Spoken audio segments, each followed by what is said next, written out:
What if every civilization falls, not by conquest, but by collapse from within? From Ibn Khaldun to Marx, great thinkers have observed that civilizations often carry the seeds of their own decline. So where are we now? I'm Suraya Salam, and this is the Doha Debates podcast.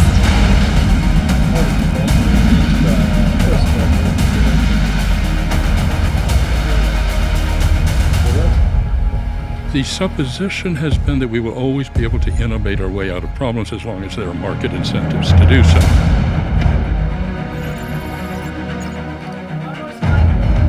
Our whole conversation about collapse presumes a monotheistic understanding of history.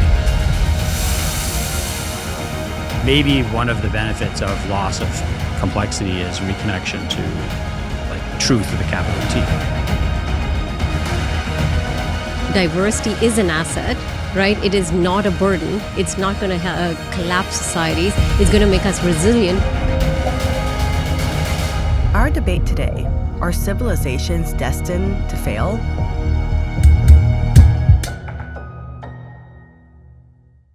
Joining me today, anthropologist Joseph Tainter, who is a professor at Utah State University.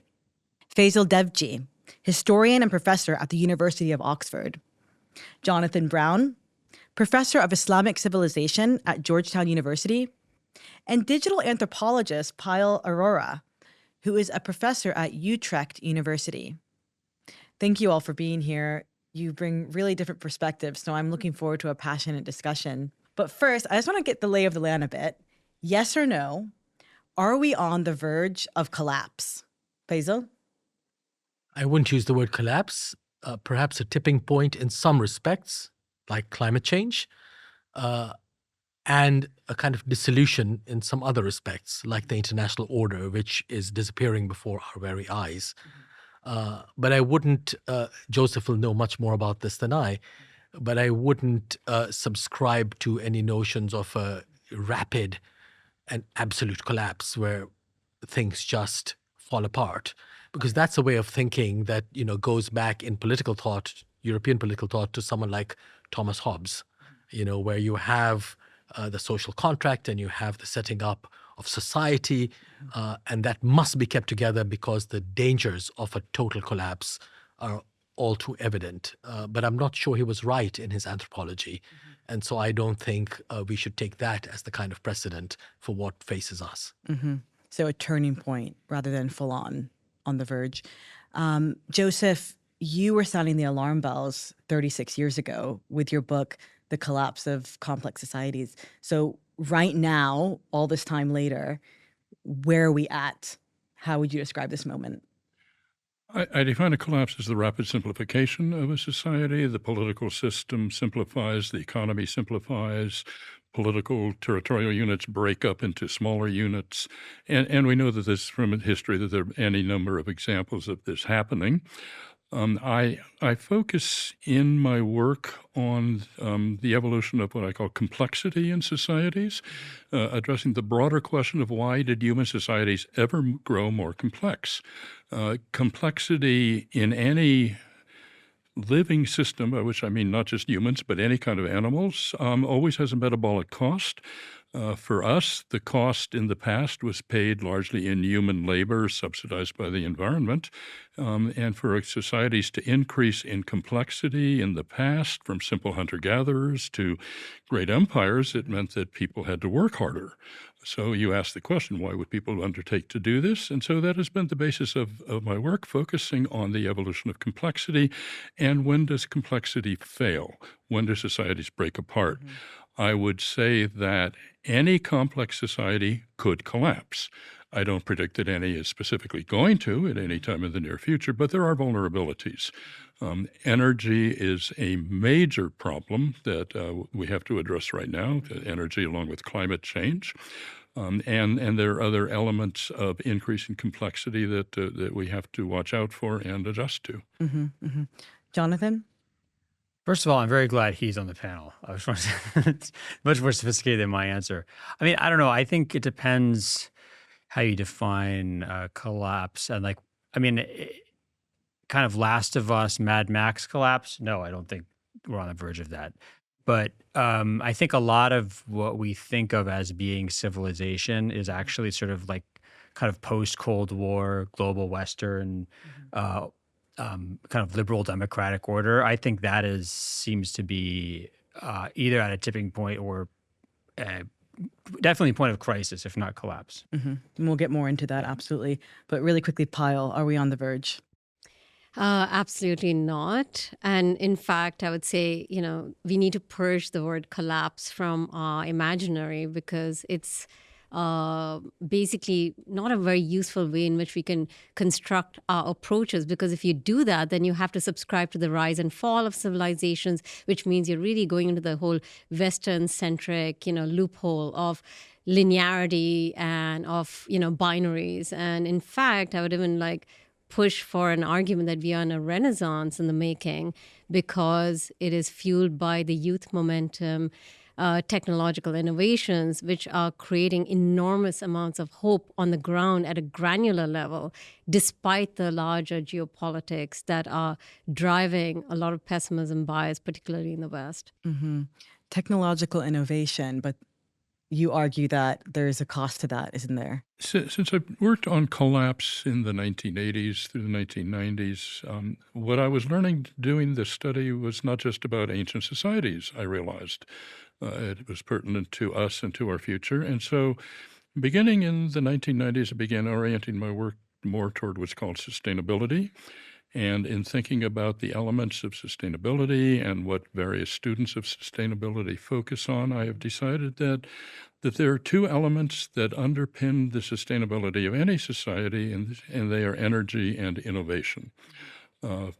Any number of people work on energy. I'm not a specialist in it, but I do work on innovation. There are what are called technological optimists in some schools of economics who believe that resources don't matter, that there will always be incentives to innovate as long as we have markets and the price mechanism and governments don't get in the way, that we will always be able to invent our way out of problems, that there will always be incentives to invent our way out of problems. Looking at this literature, I thought that there is an assumption being made that the optimists are not aware that they're making. And the assumption is that the productivity of innovation remains constant from now into the future. If that's not the case, then we have to reconsider the future we are envisioning. And so with some colleagues, we undertook a study of the productivity of innovation. We had data from the United States patent system from the 1970s up until recent years. And what we found is that the productivity of innovation is actually declining. Can you give me an example of what you mean in Yes. Science is like any human activity. We first pluck the low-lying fruit. Okay? We first focused on fairly simple elementary questions like, let's say, the theory of evolution. We can look back to the 18th and 19th centuries when science was the province of what are called the lone wolf naturalists, say Charles Darwin, Gregor Mendel, individuals like that. Compare that to science today, which is a multidisciplinary activity conducted in large institutions, very expensive. I remember when I was younger, you could pick up an issue of, say, a journal like Science or Nature, and there might be one or two authors per paper. You pick up one of those journals now, and there's anywhere from 4 to 6 to 8 authors per paper, and that's because the enterprise has grown more complex as the questions have grown more difficult to answer. So we now have to amalgamate more and more resources, partly in the form of people, to address research questions. And my colleagues and I showed that, in fact, I will give you the exact figure, that from the early 1970s to about 10 years ago, the last time we looked at the data, the productivity of innovation in the patent system was declined by 22%. And there's no reason to think that trend is going to change. Now, here's a wonderful example, because every time I bring this up, someone says, yes, but think of Moore's Law. Moore's Law is not really a law, it's an empirical generalization. Comes from Gordon Moore in, I think, the 1980s. He projected that the number of chips transistors on a chip would double every 18 to 24 months at half the cost. And that's the whole basis of our information technology system today. I mean, everyone around this table has a cell phone, and that's because of Moore's law. And so the assumption has been that, well, Moore's law will just continue. Yes, Moore's law has been in effect. It may still be in effect, but the trouble is it now takes 18 times as many engineers to keep Moore's law going than it used to. Here's another wonderful example.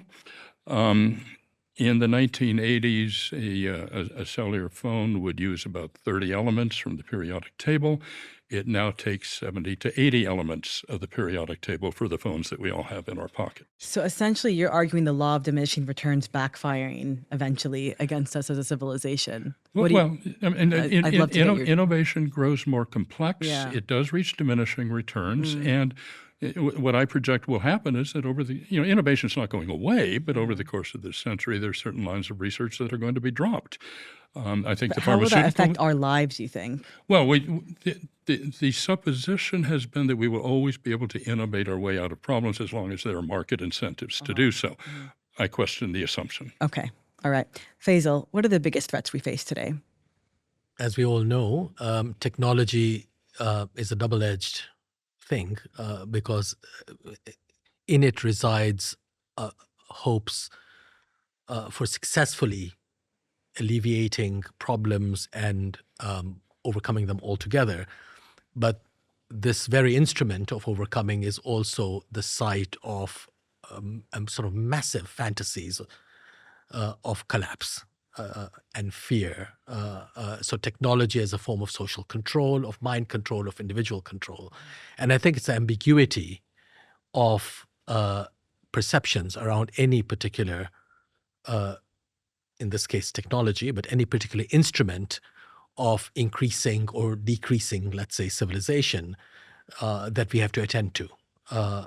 I'm not suggesting that one side of the debate is correct and the other side is incorrect. Both may be correct in some ways and both incorrect in others.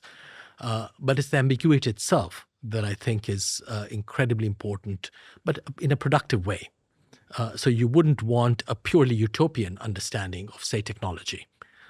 You would want, I think, to focus on its risks, its demerits, because this too, as I understand it, is a way in which we work through innovation by attending to the negative side of things.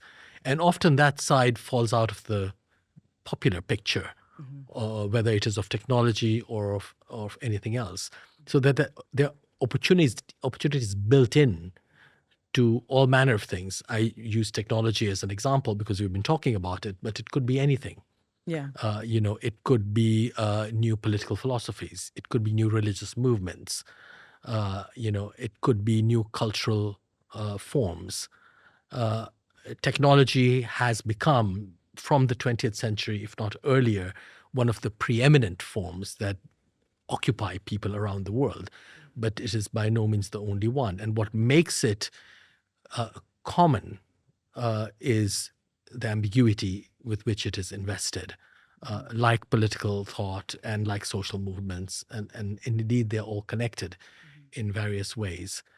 So this is not quite an answer to your question, but a way of suggesting that the malign or negative characteristics of any event or any phenomenon or movement is something that we should look upon both in terms of an opportunity as much as a risk. Mm-hmm.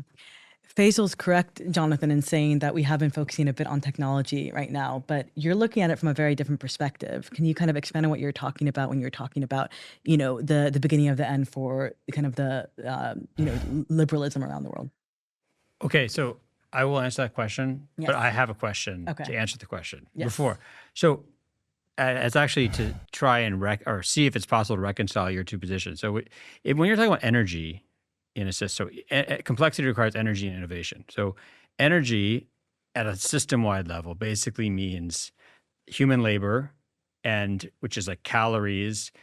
I mean, pre-modern societies, calories, lamp oil, animal labor, which then comes from solar energy that's gone into grass and things like that, right? and wood that we burn. And modern societies have basically massively enhanced their ability to draw on solar energy by using millions of years old animal and plant remains, right? But this has, one, it appears to be exhaustible. It seems to be exhaustible. And two, it has a horrendous impact on our environment, which threatens the sustainability of our society, not just because we might run out of energy, but because our Earth will become increasingly less habitable. So how can you, especially since so much technology seems to require an enormous amount of energy, like ChatGPT, which my wife's always using for getting recipes and stuff like that. But how can we do that without some new form of energy that doesn't draw on solar energy that's stored in fossil fuels? You know, I mean, these kinds of questions mirror the kind of conversations we were having for decades ago, say with the population bomb theory, right? Like, oh my God, at the rate at which the world is growing, we are going to reach a collapse. And there was a deeply Western-centric, colonial kind of angle to it, because guess where majority of the populations were, right? Like, they are in the global south, and also the way they were perceived is that how they need to be contained, controlled. In fact, I think Churchill even equated the Indians as like breeding like rats, right? So which justified a genocide in India in many parts. So I think there's this notion, and what's interesting is even when you prove that these theories didn't hold water, and actually we have decades after decades of evidence that the population bomb theory doesn't have merit. It's still today used in the climate change summits. It is a sticky theory because it's ideological, which ties to what Faisal was saying about technology, right? It's not a I just want to elaborate on it as it's more nuanced. It's not just a tool. It's an ideology. It's a cultural practice, which means there's a diversity of thinking and being. And tying to your energy, it's the same with, every new technology. Like, we were driven by horse carriages at one point, and we were thinking, how can we scale this? And look at the pollution that it's going to create. And then we were focused so much on how do we create efficiency in that for sustainability, but then we pivoted to something completely different. And the conversations changed, our trajectory changed. And what gives me hope is just within not even a decade, not even a years, we're talking a few months since the release of OpenAI, which, consumes disproportionate, insane amounts of energy, as you rightfully bring up. You have DeepSeek that came up, which showed the world that, hey, guess what? We don't have to operate on the American logics of indiscriminate data collection, storing at extraordinary high costs. We can build very versatile large language models where diversity, complexity in another way, right, is strength. And it actually can be in a very sustainable manner. And it has set a trajectory for many countries to start experimenting. So yes, we don't, because it's in the becoming, we don't have the answers, but what we do have is a history that tells us when there is a problem that is aggregating in a particular area to a tipping point, it's not resolving that problem by staying there. It's by using our imagination, our ingenuity, as much like what you bring up right at the beginning, is to fuel us towards a different kind of trajectory where we can actually make things work for us, right? But of course, it's not a linear, progressive way, because we're a human society. So we are going to fail and we're going to succeed simultaneously, and we continue to do so, right? Yeah. I'm curious, she's talking about we're going to continue to fail and succeed. Historically speaking, should we be looking at this as a natural part of the cycle of human history? Are we all destined to collapse and decline at some point, only to rise again? What can we learn from the past, Joseph?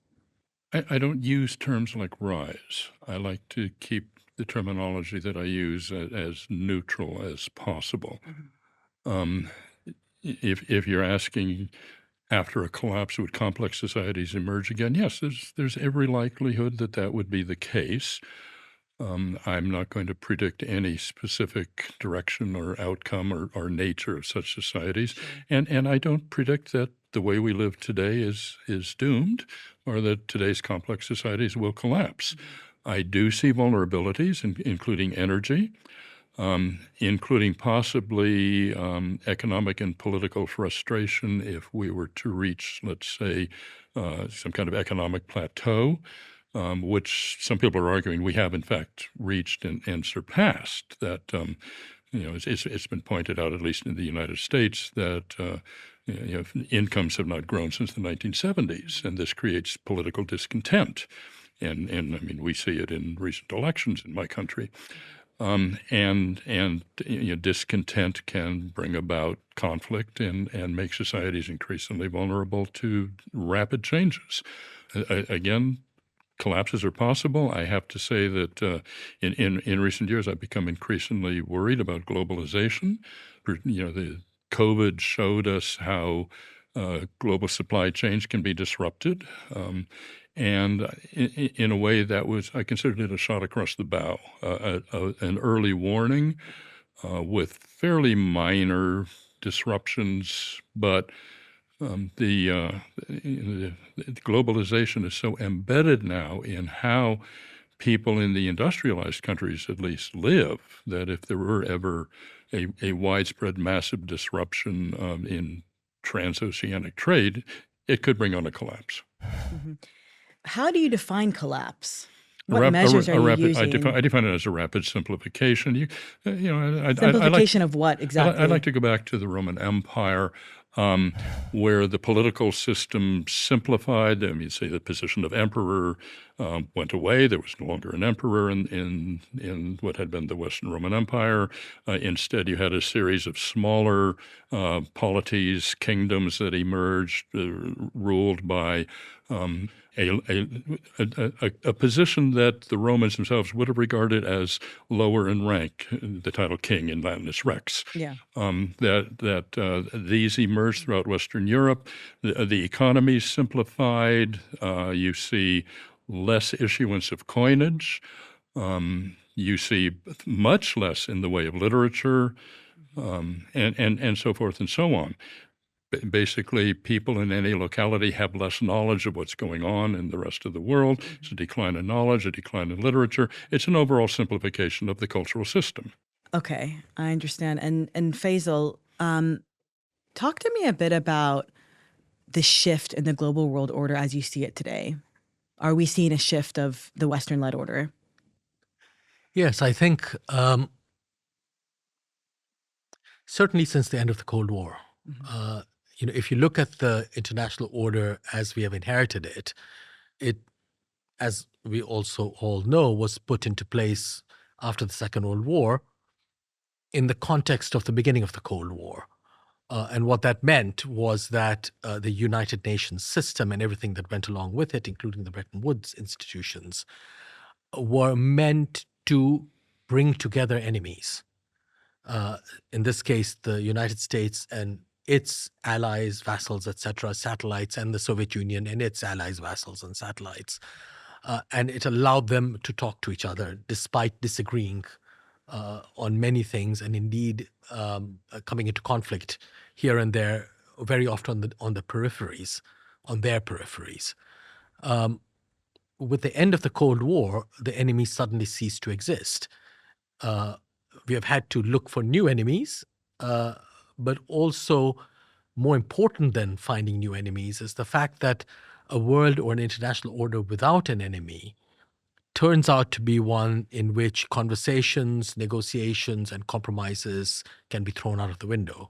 So with the end of the Cold War, you have a situation in which the so-called unipolar order, which lasted, say, about a decade, until 9/11, I would argue, meant that the United Nations and all it stood for were no longer essential. Military and other actions were taken outside its purview. And this continues to be the case. And so you have a steady, if not rapid, decline of the international order through its most important institutions, to the extent that today we don't know whether it can be put back Humpty Dumpty-like gain. Now, what politics has become, therefore, is a zero-sum game. You're either with us or against us. We require total homogeneity, or you're going to be sanctioned out of existence or something. Now, the interesting thing, of course, is that in the current scenario, which is very damaging and destructive, but offers opportunities as well, we see that zero-sum games, however destructive they might be, seem unable to fully succeed. There is pushback, people abstain, people refuse. I don't know where this is going to end up, but at the very moment where the international order seems to be falling apart, you therefore see the building blocks potentially of a new one. And the building block that I'm particularly fascinated by is the return of neutrality to international politics. So neutrality, remember, was crucial to every earlier conception of global politics and diplomacy.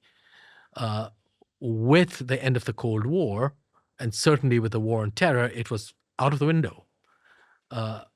You had to have agreement or you were on the other side. The enemy was no longer within.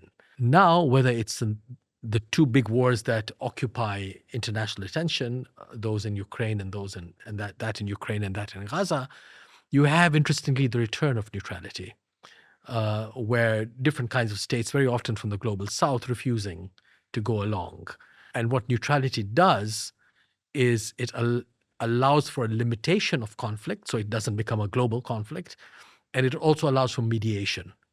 So if I read you correctly, you're saying you're foreseeing less conflict in the future.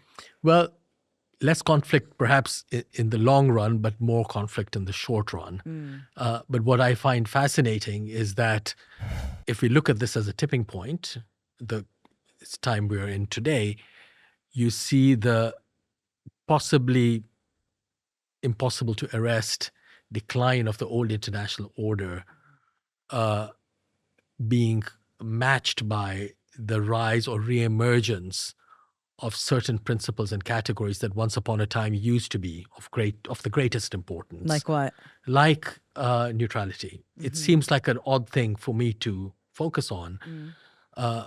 But if enough countries, not particularly strong ones, detach themselves from zero-sum game politics, whether it's on the US-China relationship, whether it's on Ukraine or Gaza, you actually have a containment of those conflicts. They may not be resolved in this manner, and our focus is perhaps rightly on resolving those conflicts. But in the longer run, resolving those conflicts only makes sense in a future where we have another kind of international order, either the bringing back in some version of the old UN system or the making of another one. The interesting thing today is that it's no longer being led by the West. And that is what is really new. It's being led by others. Payal? You know, I really enjoy this conversation because we come from so many different disciplines. And in the technology world, the term neutrality has been undergoing quite a backlash because it's, been accused of embedding bias into systems and denying that there's bias in data sets, for example, that feed into the training of AI, for example, which not just reproduces injustice, but amplifies it, right? So that's the tone and the kind of conversations taking place. But I very much agree with you in terms of the idea that this current geopolitics provides a very interesting opportunity for recalibrating and reassessing what are the common grounds. Because I was thinking we're coming from different disciplines. And I would say that even in technology circles, we are back to the square one saying, okay, in the 70s, they were talking about universal design, very Silicon Valley, pre-Silicon Valley kind of Californian ideology that we have a vision of the world and we want to spread it from California to the rest of humanity, right? Because we just know how democracy works and etc. And there was a template, and technology is going to be the instrument through which we spread that. And in the last decade, it's been growing with algorithms are oppressive, racist, sexist, and see the book after books, right? And basically, they're just saying that technology is neutral is saying that you don't care about diversity, you don't care about the majority world. But however, we are losing common ground.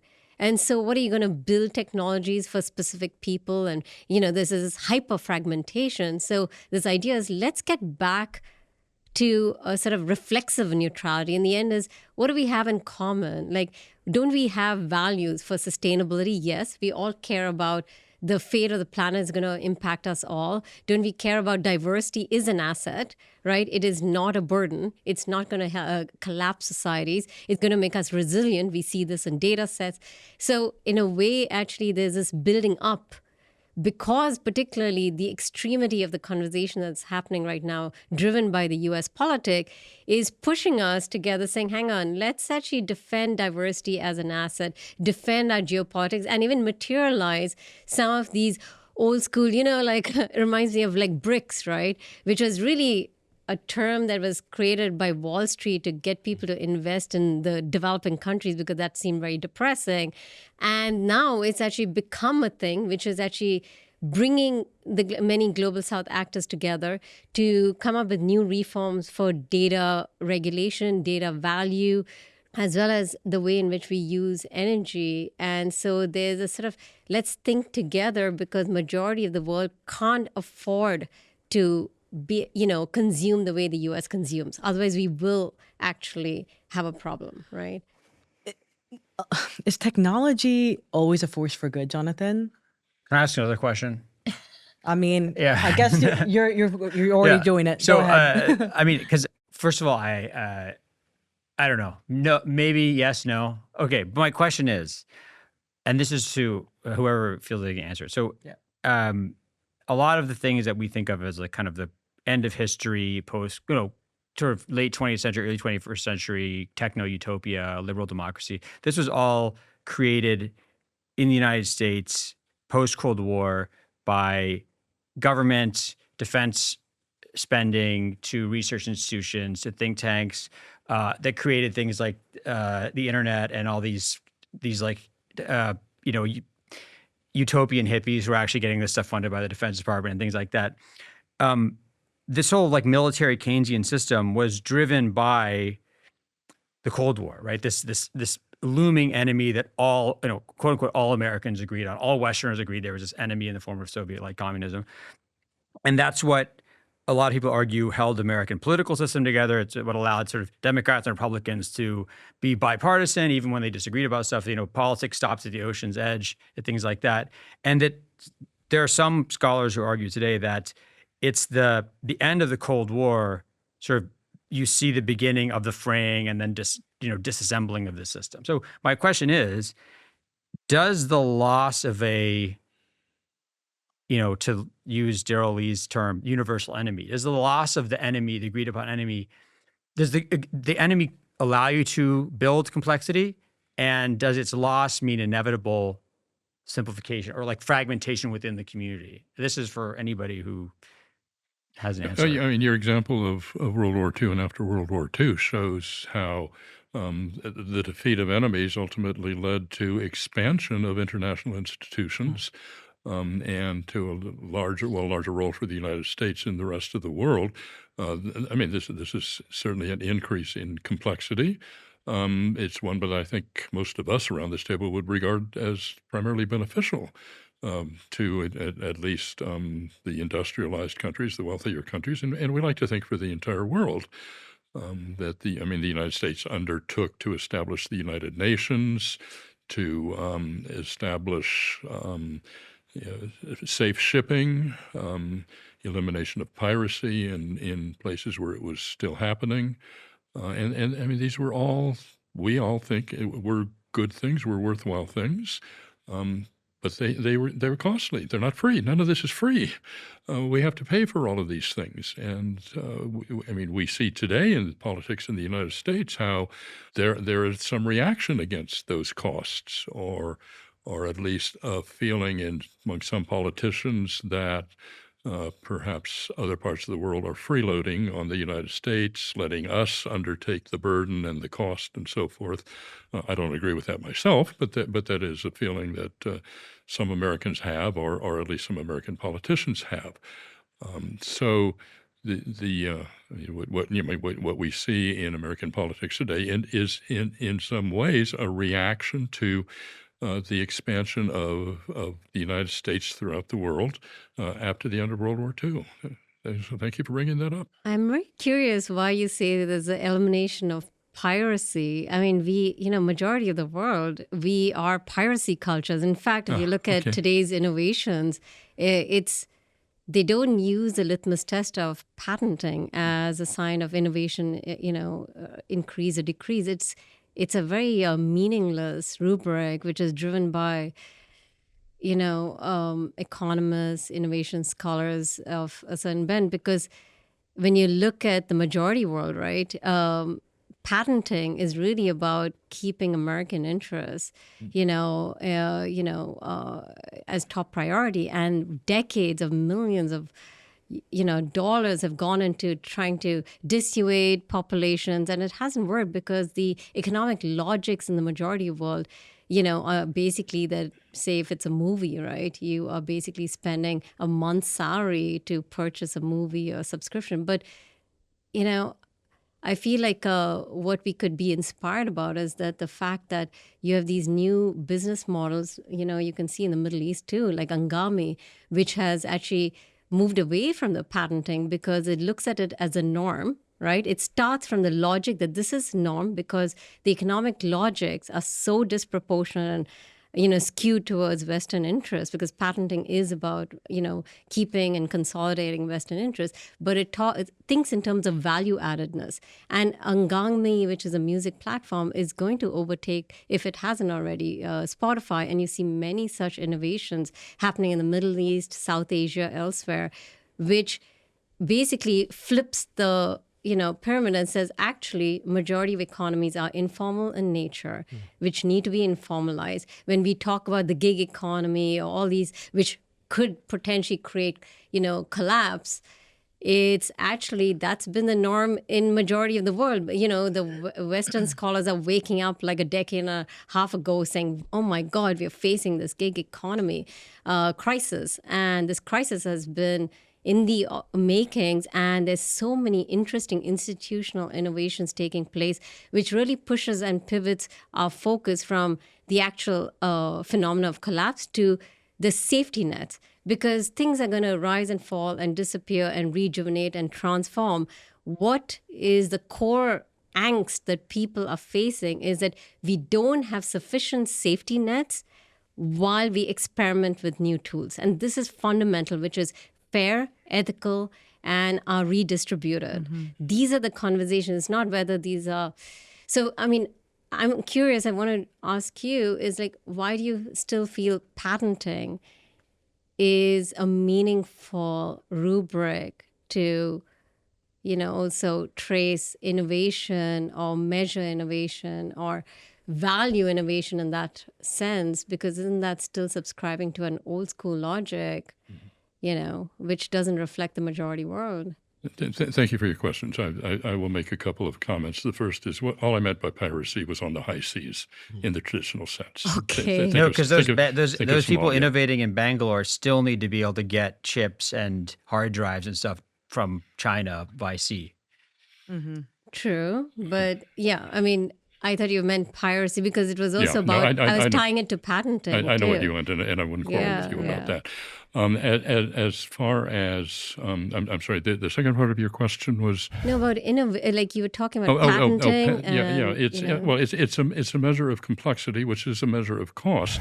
Now, what I would say is we use it because it's the only possible broad-scale measure. Now, the ideal measure would be that we have data from each company on their costs and benefits to innovation. But you can't get that. It's impossible. You can't aggregate that up. over the entire world, even if people even if companies let that information out. So it's more measurable, but it's not necessarily reflective of the reality. Like in a sense, if you go by the fashion industry, which doesn't use patenting, right? The fashion industry actually is, in a sense, open source. Okay, I'm not worried about the fashion industry. No, I don't mean that. I mean, it's an exemplar, which, and then if you look at the way in which technology innovation is taking place, is look at DeepSeek. It is open source, or the new innovations happening in India to Philippines, etc. Open source, and there's a different kind of culture. There's a different kind of logic which demands a cooperative. Actually, pivoting back to what Faisal was saying, right, is that we need to think differently beyond market logics. And yes, it may not fit into the rubrics that we have at our disposal from decades ago, but those rubrics are squeezing of reality into a fiction, which will not necessarily be useful if we really want to move ahead. I mean, just to reinforce that point, there was a recent white paper released by the UK government which showed how, when you think about capital transfers in lending especially, China alone accounts for as much as all the Bretton Woods institutions put together in terms of its lending. First point. Second point is most lending is no longer multilateral. It's bilateral, and not even necessarily between states, but states, say, borrowing from private, like hedge funds and things like that. So it's been privatized. It doesn't appear on the usual balance sheets. And thirdly, remittances, which are highly individualized, nevertheless account for more capital than aid budgets of all major countries. Now, when we're in a situation like this, we can see that the old UN Bretton Woods system is, if not collapsing, certainly being minoritized, both politically because today, even with peacekeeping, we're talking about British and French troops in Ukraine, not UN peacekeepers, even though peacekeeping troops are a UN invention. But let's leave the politics aside. Look at the economics. There, too, the IMF and the World Bank are no longer top dog. They're not unimportant by any means, but you can see the direction of flow here. And much of it is also informal. So the very thing that the formalization of the economy was meant to render irrelevant as being something not modern, in fact, seems to be the future in one dimension, at least, of the economic order. So I think, what can be measured and what can't be measured becomes really very much more important, because, what are we actually seeing happening? Are we seeing opportunities alongside failures? And how might these two things be weighed? Jonathan, is there something this discussion is missing so far when we're talking about the concept of progress, of avoiding collapse in economic terms only, political terms only, technological terms only? Are we missing something in this discussion? Yeah, but that's usually missing from any of these kind of discussions, which is sort of like the metaphysical element of the human beings as more than just material beings. So you shouldn't feel bad about that. But I don't feel bad, but I want you to speak to that. So, I mean, I think that what I find interesting about this discourse, and this is, these are kind of tropes. They may or may not be always be accurate. But I mean, I think, there's an idea of sort of, as people become more technologically sophisticated, richer, that you get kind of disconnection of, more atomization in society. People move into cities. They don't visit their cousins all the time, and they sort of become disconnected from nature, disconnected from one another. They become sort of decadent in the search for pleasure and personal fulfillment. You add to that kind of like consumer capitalism, and then you're taught, or you're instructed by the culture around you that you'll gain fulfillment by consuming and by getting the newest iPhone or whatever, the newest car. That,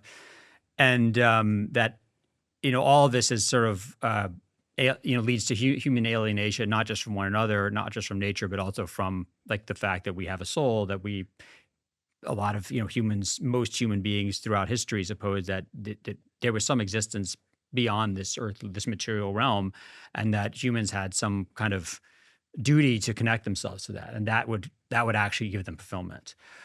So the idea of the kind of the alienation caused by modernity and the West and urbanization, this is kind of a century and a half old idea. I think people, probably some people don't believe it or are skeptical of it. I tend to generally agree with it. But I think what's interesting about, even if you talk about a moderate loss of moderate simplification, if you talk about people moving, let's say, from, living in a city to living in the suburbs, and then they get, start growing. Like my neighbors now have like chickens. I live in the suburbs. I know that two of my neighbors have chickens, which is really weird. I mean, it's actually not really weird. It's really weird for me and for people in, growing up in the world that I grew up in the kind of suburban Washington, D.C. area. So, and then people, like one of my neighbors is like started to keep bees, and, people have their little vegetable gardens. So, you wonder, as people sort of become worried about what happens if there's another COVID epidemic or something like that, or, they're not working so hard anymore. They did, maybe they lost their job or something like that. So as you can imagine kind of a gradual descent into more simplified lifestyle, less economic plenty, less expectations of progress and material gain, that there would be this like increased connection with family, reconnection with nature, reconnection with the divine. So I think that's like an interesting, and you can see this in a lot of the, admittedly, sometimes, mostly very negative, very vitriolic discourse around, Christian civilization is collapsing, or, we need to get back. So the ethnic national identity of, these weird foreigners are coming into these European countries with and, we need to get back to some like European Christian identity. But apart from the kind of xenophobia and the fear there's also this idea of reconnecting to tradition in its positive sense of being like connection to one another, connection to nature, connection to the divine, connection to truth. So I think in some ways, it's funny because I teach Islamic history, and we'll be reading about Islamic law or something, and some students will come and say, "Why, these rulings on Islamic law, they're completely outdated and obsolete, and why are we learning about these?" And then you kind of just give them a scenario where, like, imagine if you sort of imagine we regress like 300 years in economic sophistication or technology or availability of energy and things like that.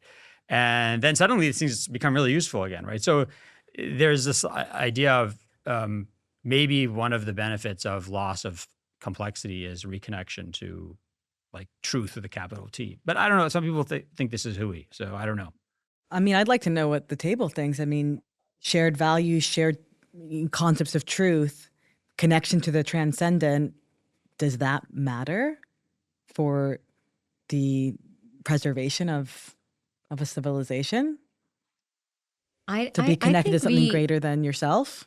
I think firstly, we shouldn't put some of the most pressing issues we have at the table, which is like, say, the climate crisis, contingent on shared values. It's not going to happen. Okay, because of the diversity of populations, societies, cultures, we have to come to an understanding. Just like at this table, we may not at all agree on everything, and it's okay, but we are listening to each other, and also we're coming from very different disciplinary perspectives. So the question is that how can we operate on very important issues that we face today, despite the fact that as a humanity, we will never, and we never have, we never will, have necessarily shared values across board.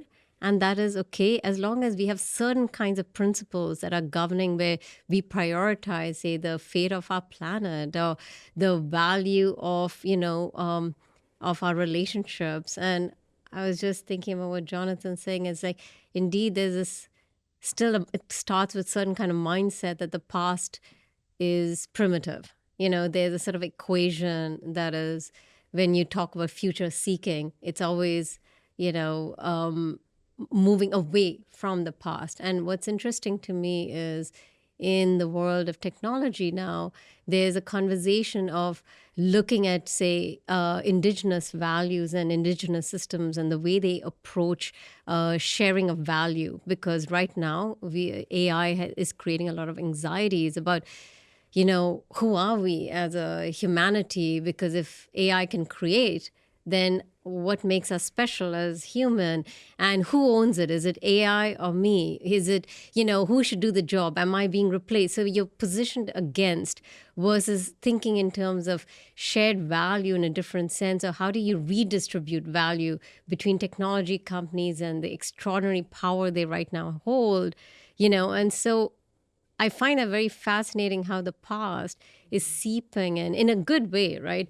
In terms of even tapping beyond like Buddhist values, compassionate AI conversations. And I think that sort of massaging that into worlds that normally don't, listen to these kinds of circles, to me is promising, But Faisal, yeah, go ahead, please. Yeah, I was just going to say that, sometimes the metaphysical or the theological stares us in the face and we don't even see it. So, for instance, our whole conversation about collapse presumes a monotheistic understanding of history. You begin and then you end, and there's an apocalypse. And these apocalyptic scenarios, whether it's through climate change, it used to be during the Cold War, nuclear war. It's the same apocalypse. It's just changed garb.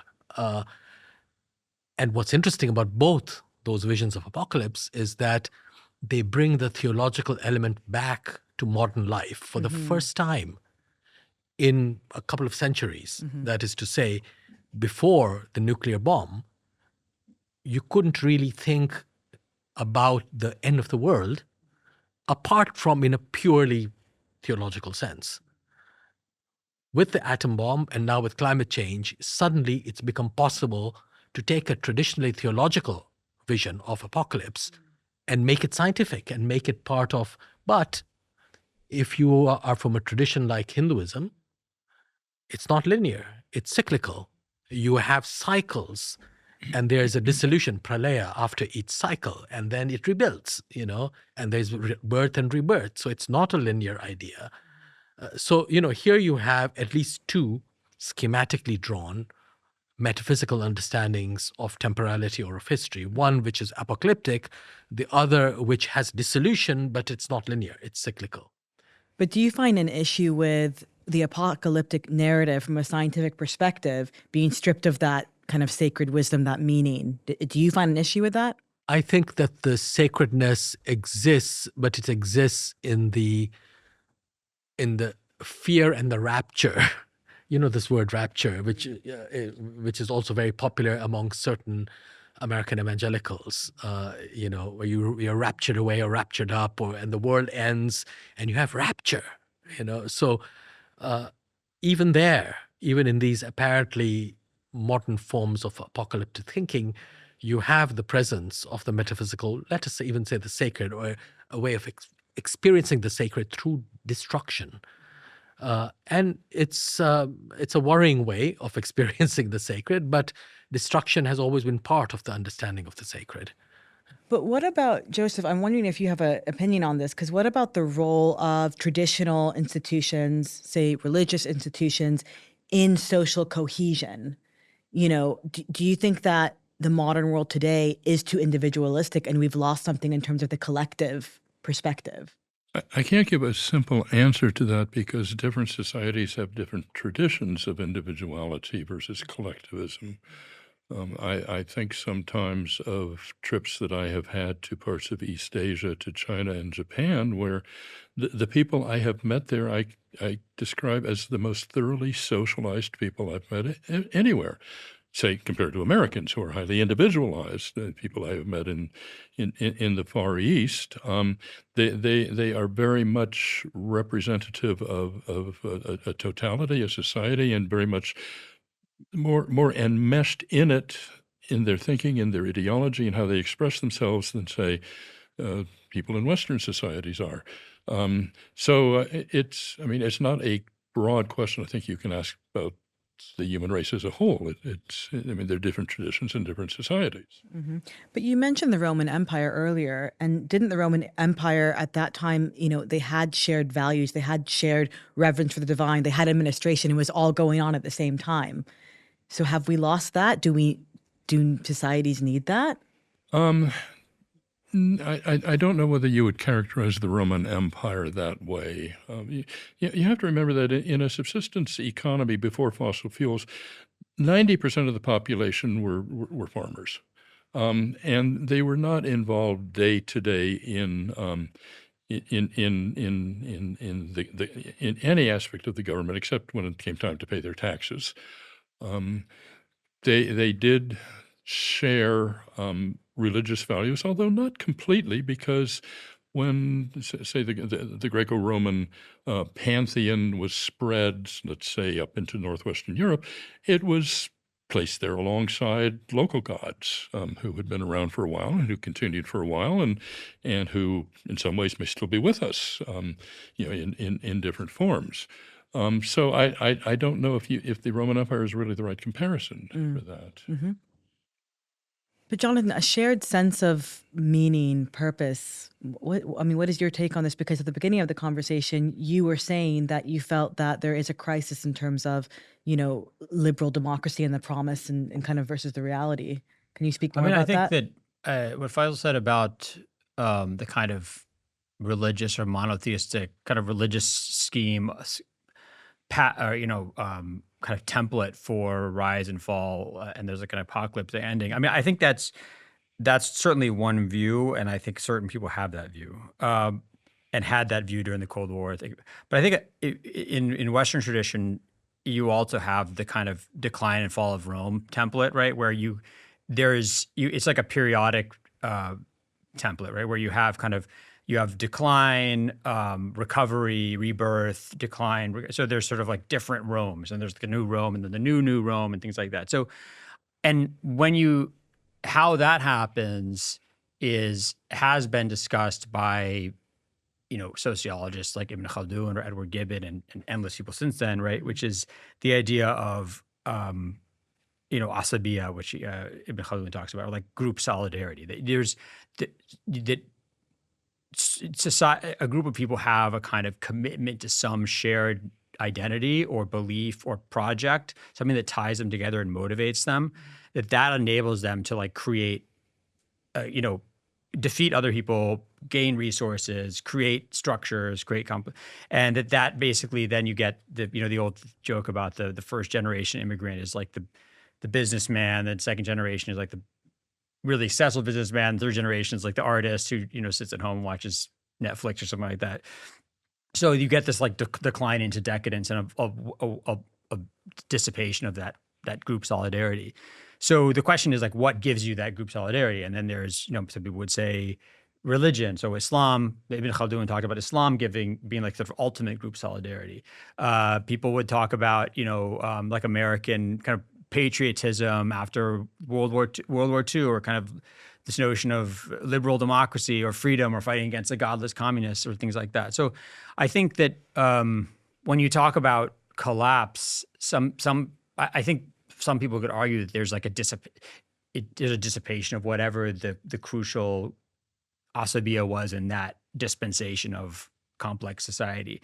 So I was thinking when Faisal was talking, or we were talking about his book earlier, which is if what I was saying earlier is correct, which may not be correct. So if the kind of Cold War is an essential feature for the rise of American kind of post-war empire, right? And if the end of the Cold War, so a lot of people, even going back to the 1990s, said, Islamic fundamental, global Islamism is the kind of taking the place of global communism as like the new threat against which we can mobilize, against which we have this like military Keynesian system. Was that successful or not? Did that like preserve and expand that imperial civilizational order, or did it contribute to its collapse or contribute to its weakening? Like, where are we today? If that's like, was it actually a good enemy? I'm not talking about like whether Muslims are enemies. I'm Muslim myself, by the way. So, but like, was it like ineffective? Why didn't that function properly? Why do we have like a Donald Trump figure then? Or is it just because people weren't convinced? I don't know. Well, I don't know if Islam or Muslims were the only or ultimate enemy, because the history of anti-Muslim, like anti-Asian or anti-Jewish or whatever feeling is discontinuous. And what always strikes me, for instance, is how, since I live in England, when you look at immigration to the UK, but this is true of other European countries, in the period of decolonization, when it begins in earnest, you have all kinds of people emigrating. In the UK, many of them are from South Asia, because India, as it then was before its partition, was the largest colony. I shouldn't even call it a colony, it was the empire, the Indian Empire. And whereas in India itself, the British had been very keen about classifying people in terms of religion and caste, when they came to Britain, they were interestingly not classified in religious or caste terms. They were classified by their new nations, India, Pakistan, later Bangladesh, or racially. Religion, which had been an essential part of British colonial thinking, was absent from the discrimination faced by these people. So when you look at the common slur Paki, it could refer to anyone. It comes from Pakistani, but it had no religious connotation or no national connotation.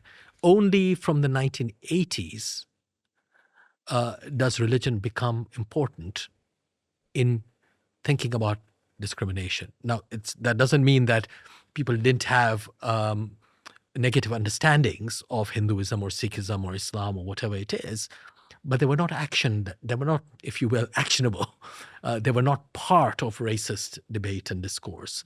That only occurs later. So what I'm pointing to here is the discontinuous nature of this history of discrimination.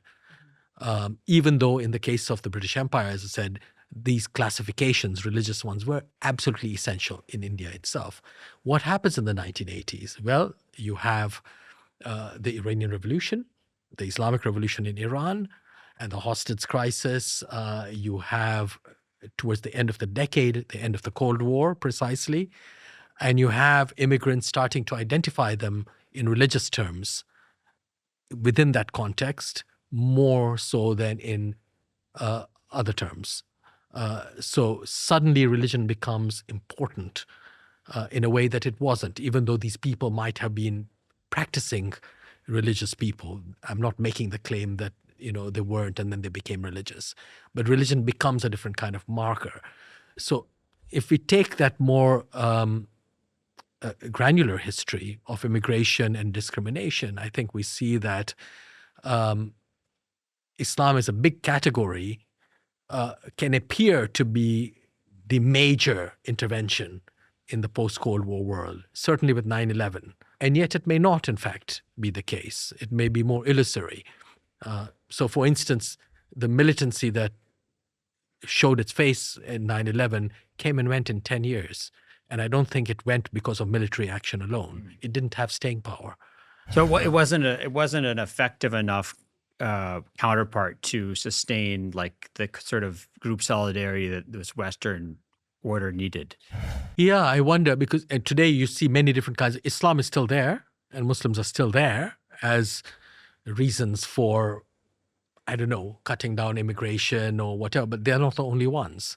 Yeah. And they might be more disfavored than other groups, but there are other groups and other issues as well. But beyond religious identity, Payal, Joseph, I'm just wondering if you have an opinion on specifically this perceived breakdown of community, whether it's tied to religious institutions or elsewhere. I mean, we're talking about the digital space, technology, and kind of the great paradox of our time is that social media, as studies show, are making people feel more isolated, more alienated, more lonely than ever before. Is that true? So how do you address that? Hang on, is that actually true? Because I've heard that's not true. I would like to know if that's true, but what is true is that in 2023, the U.S. Surgeon General said that there's an epidemic of loneliness in the U.S. So there's something, it seems there's something going on here, right? Yeah, so absolutely. Like, in fact, there's a lot of anxiety around technologies. And if you listen closely to these conversations, it's all about how do I contain these technologies? How do I control them? How do I, position them in a way which I can then, preserve my society, my values. So it's really technology against society versus using technology as a way to leverage and facilitate our relationships, facilitate, our values. And those are two very different things. And, so it's interesting because I'm a digital anthropologist, which basically means I study how young people make sense and use digital tools in their everyday lives. And I've been focusing on young people for the last 2 decades, particularly in the global south, on marginalized settings, like from refugees in Brazil to slums in India to townships in South Africa. And so while I'm in the West, I live in the Netherlands, and I tend to also go down that, rabbit hole sometimes thinking, oh my God, this is really getting depressing. But my data is speaking otherwise. If anyone who's like traveled to India, or actually even here, you speak to young people, they're so extraordinarily excited, and doesn't mean that they don't see the problems with, technology. Yes, it can create isolation, bullying. I mean, you see the show Adolescence, which has gained a lot of attention because it's like tapped into our moral panic of, oh my God, this technology is pathologizing, masculinity and, promoting toxic masculinity. But on the contrary, you have to understand that majority of young people in these societies live in conservative settings with very strong socio-cultural norms, and they don't get to be. I come from India. I know growing up, it was really tough to be a woman. And it was, you have to navigate. It's not, when we talk about surveillance, we're not thinking so much about government surveillance. We're thinking about, interpersonal surveillance, my aunts and my uncles and my, my cousins. And I'm like, oh my God, stop. Like, did you see what she wore, how she behaved, what she said, and the gossip circles. And, it weighs down on our young people, and majority of them live in the global south, 90%. They are the normative, right? So when this anxieties of loneliness, etc., if you see, it's really situated on, the experiences of young people in the US, actually. Look at the data. Also, a lot of it is not even backed by data. It's by, older people getting afraid about things they don't get because they get these horror stories, and the horror stories sediment into the way in which, technology can behave for the rest of the world, where these young people, because, like, for example, when we were doing this 4-year study with young people in the favelas in Brazil, they were like, we are in 3 generations are staying in a 1-room home. We have no privacy as such, right? I step out, everybody knows me. So in return, in relation to that, the mobile does allow me more privacy. So I gain a lot more value, which means privacy enables me to be a little more self-actualizing because I can connect with people. And by the way, the statistics reveal something very interesting now, because if BBC did these massive surveys, it shows that the West is becoming more and more pessimistic over the last decade, whereas the global South, the rest of the world, is increasingly optimistic about the climate crisis, about productivity, about, new technologies changing for the better. Not that they are naive about the futures, but because it's always relative to what? Their current, tradition, the current constraints, the current jobs that they don't have, and they don't want to be a farmer or a cleaner. They want to be a creator. So you see the boom of the creator economy, particularly from the global south. And that's why at the start I talked about the renaissance in the becoming, because young people feel finally, I have a tool that I can, use to my advantage because the system is stacked against me. I can't change the state. I can't change the market. If I'm like, a lower income, person, maybe from a lower caste in India, I have a lot stacked against me. I have my accent, not forget the language, forget the dialect, stacked against me. I don't have that education, but with AI, I can play with accents. I can be multi-accents. I can create content in multiple ways, and I can reach out to population. And so just one last statistic, which I think really reveals this, is that BBC did a test on how many young people feel like a global citizen. And many in Germany, Italy, Spain said like something less than 30% said they are global citizens, whereas 85% in the Philippines, Vietnam, India, South Asia say they are global citizens, even though they will probably never leave their town.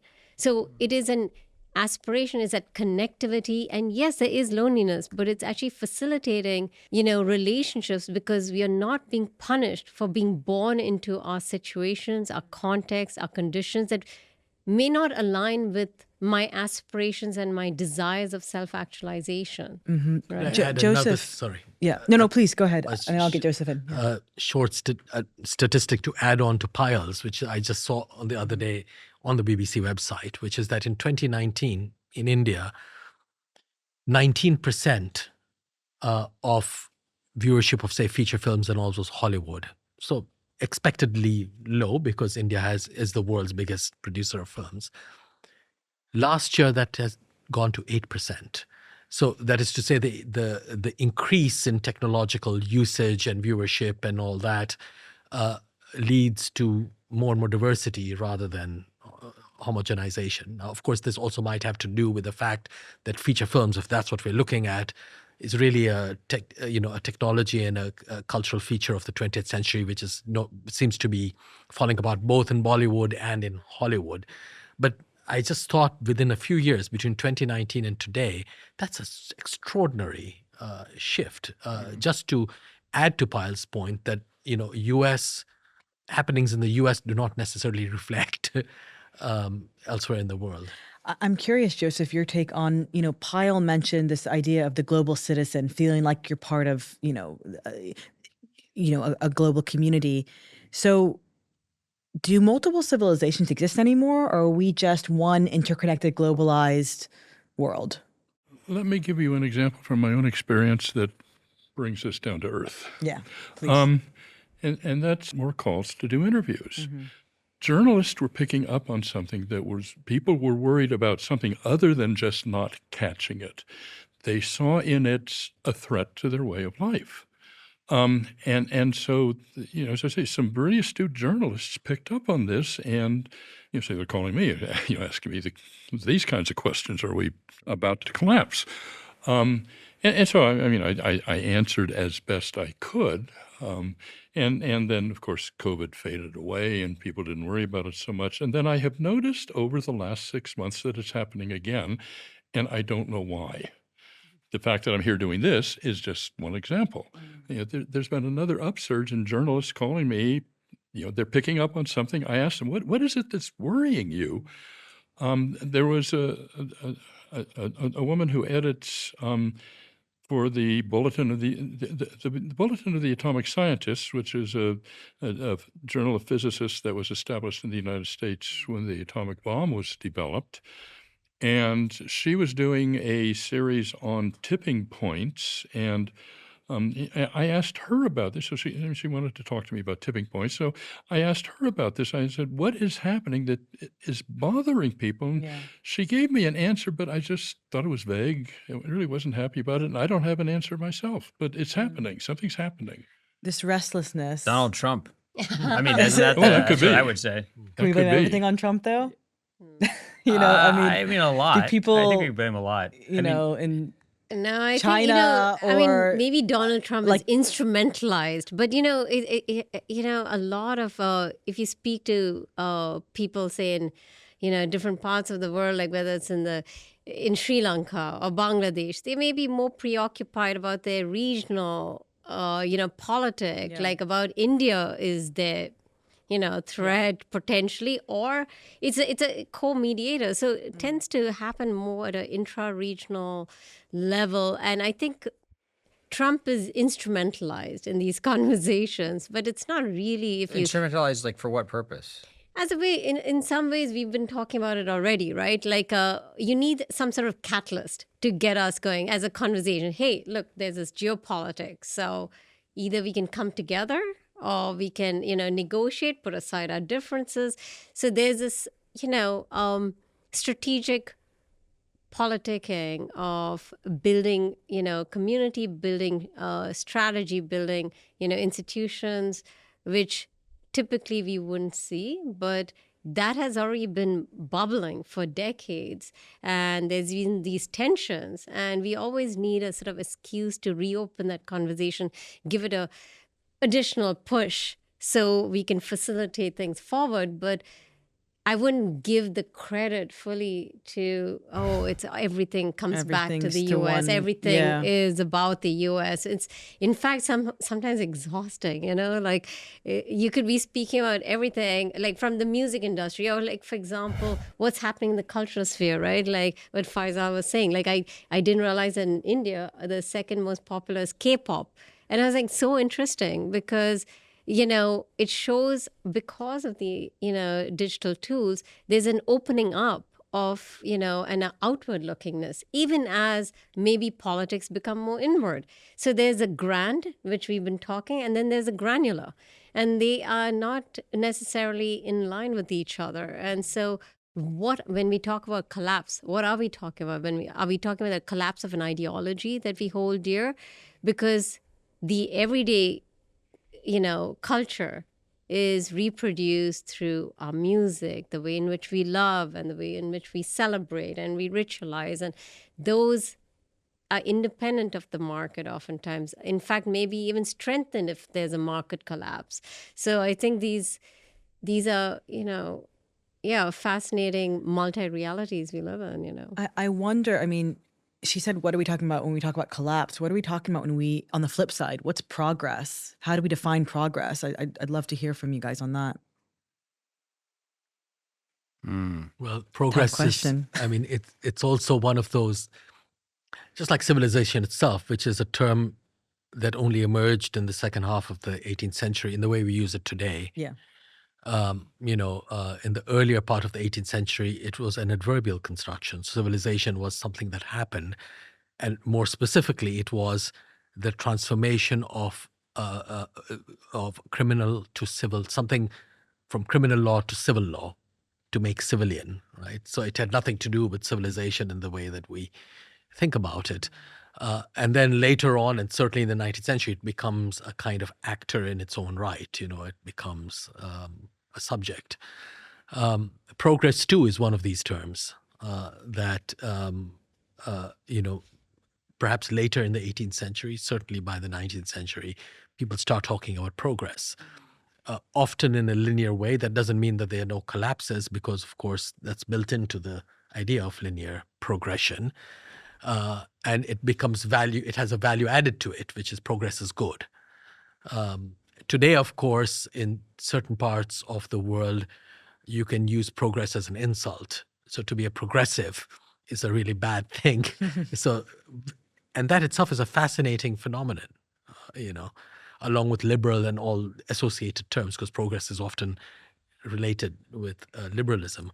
So just to historically contextualize, all of these terms emerge at a certain point. They're all modern terms that we are using, right? Can we use them to get back to a pre-modern understanding of society? No. Do we want to? Do we want to? Probably that's an impossible thing to do anyway. But having contextualized them or historicized them slightly, I suppose if we do want to think of trajectories that are progressive, not necessarily in a liberal sense, but in an ameliorative way, more in a more generic sense.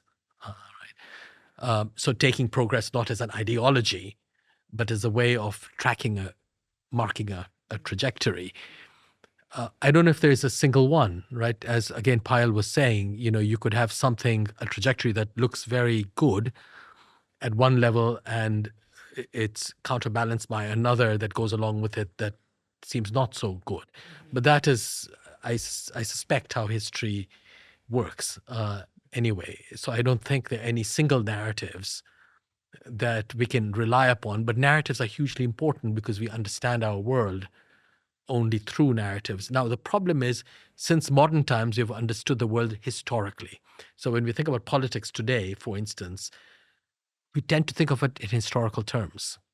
But this was not always the case. Again, before the 18th century, people didn't think of politics in historical terms. They thought about it in philosophical terms, in terms of metaphysical principles. And it's not like they had no understanding of the past, but it factored in quite differently. So is it possible to think non-historically about our present and our future? And I suggest this because I think sometimes we are trapped in history. I'm a historian, so I'm professionally dedicated to the past. But I think we are in a situation today where there's a plague of precedents. Everything that happens today, we think, oh, it's 1933, it's 1940, it's 1936. It's all of the precedents, without exception, are European or American.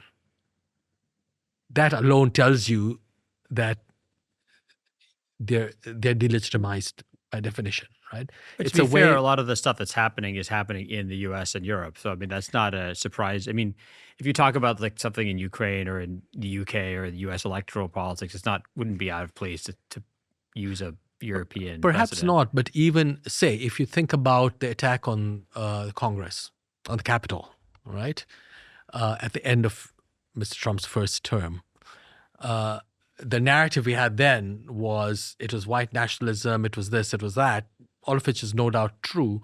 But when you actually look at that crowd, you see lots of Latinos.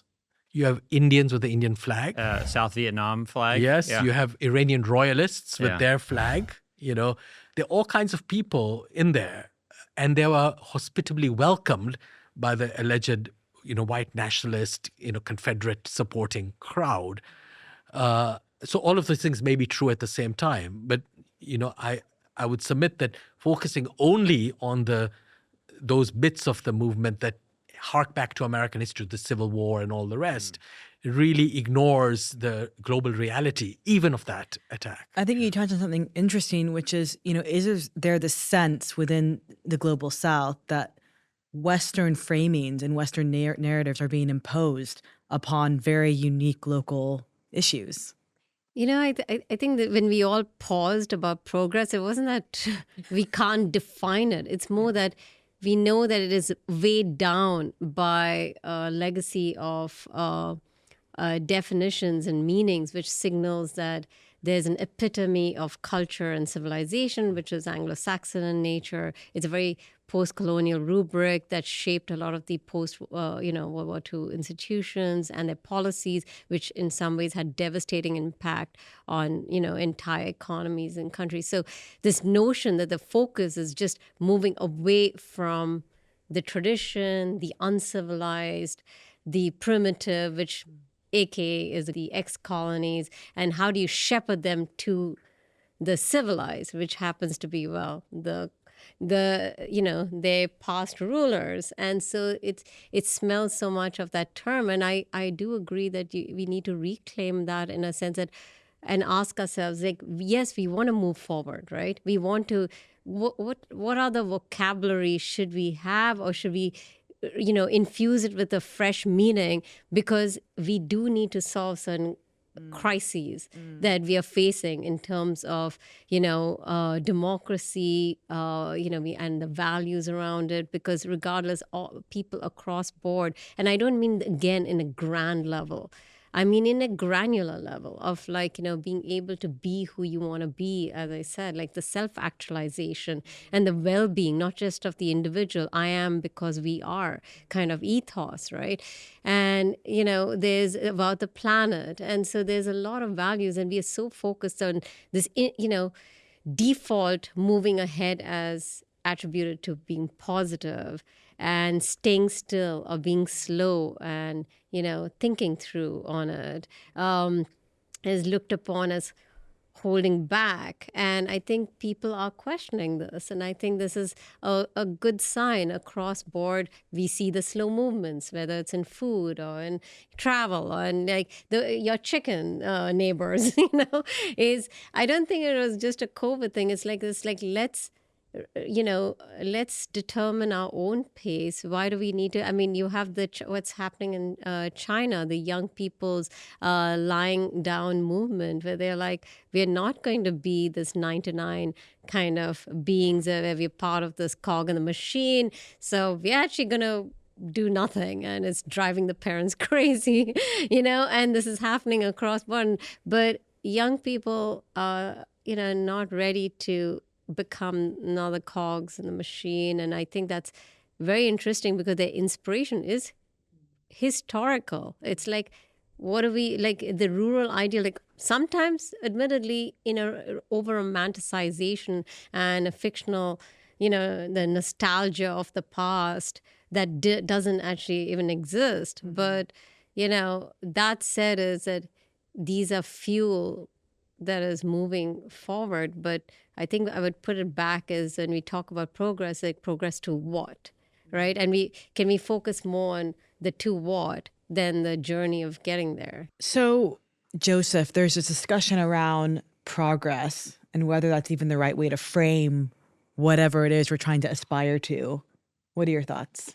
Well, I said a few moments ago that I like to use terminology as precise and value neutral as possible, but now I'm going to go over to the other side. Please. In my role as a teacher, I teach a class in sustainability, and I ask, most of my students have ancestry from Northern Europe. I ask them, consider life in Northern Europe, let's say 400 years ago, what would it be like? And the answer is life expectancy would be about 40 years. A woman might have 5 to 7 children, of which 2 would live to adulthood, and the woman herself would be likely to die in childbirth. Be very little in the way of health care. 90% of the population would be farmers. The population as a whole would get very little in the way of what we consider education, even elementary education. And you consider that versus the way at least people in the wealthier countries live today, and I have no trouble calling that progress. And when I focus on sustainability, what I focus on is the difference between then and now, for at least those of us who are fortunate enough to live to a first world standard of living. So if I'm hearing you correctly, life expectancy, economic progress, I'm using the word progress again. Yes. Any thoughts on that?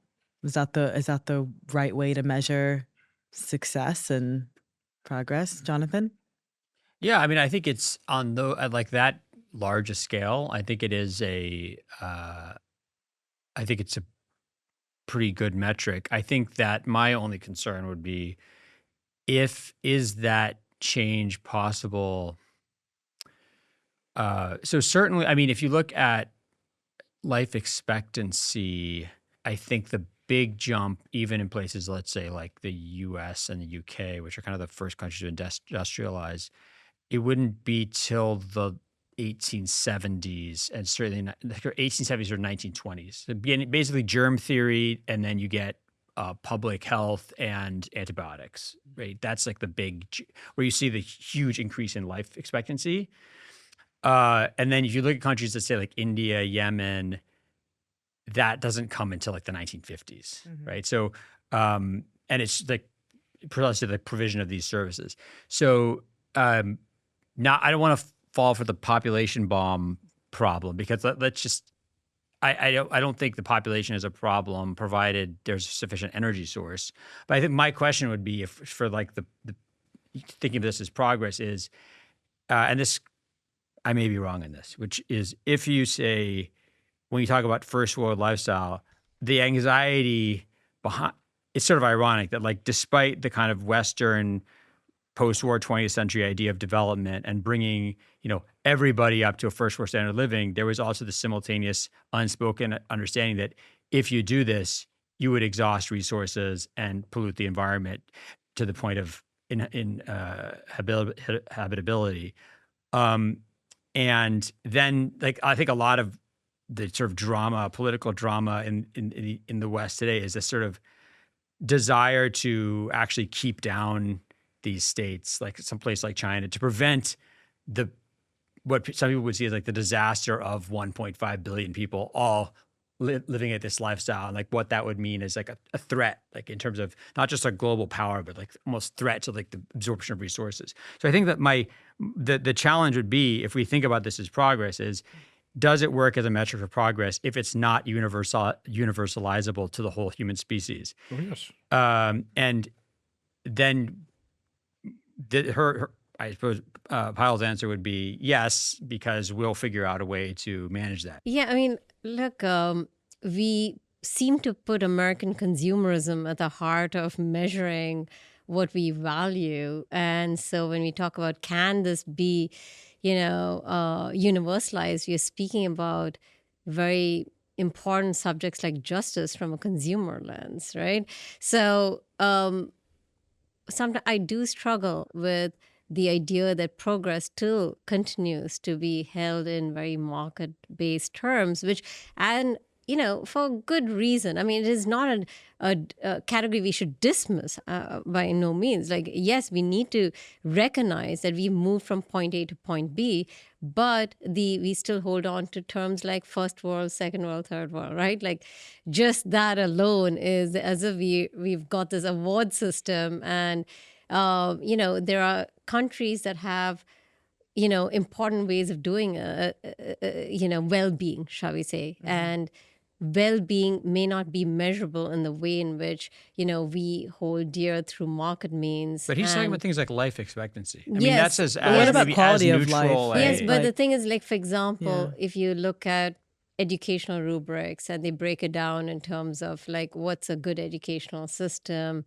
they have rubrics of ratio, student to teacher ratio, and there's a lot of these models are inscribed with a specific way of doing education. Healthcare systems, it's a specific way of doing healthcare, banking, etc. And my invitation is that one, we are all starting from very different trajectories because for good reasons. There's been, colonialism for like 2 centuries, for example. We have, disproportionate power asymmetry. So people are starting from very different vantage points. And the question is that how do they build meaningful rubrics that can guide their own cultures and contexts towards a sort of rights-based system where we can come together to confront formidable issues we face today versus the shaming and naming, and that also is not just the shaming and naming. It has implications in policy and practices on who gets loans, who gets, visibility on which are the top universities, and that gets baked into the data sets that go into the training of AI systems that are recalibrating our everyday social life. Every sector at this point is shaped by the technologies that pervade it, whether it's the policing of how we do policing work, how do we track gender violence, for example. I just read recently about in Spain where they use algorithms that determine which women are high risk, medium risk, low risk, but there's no auditing system. So it's sometimes very arbitrary.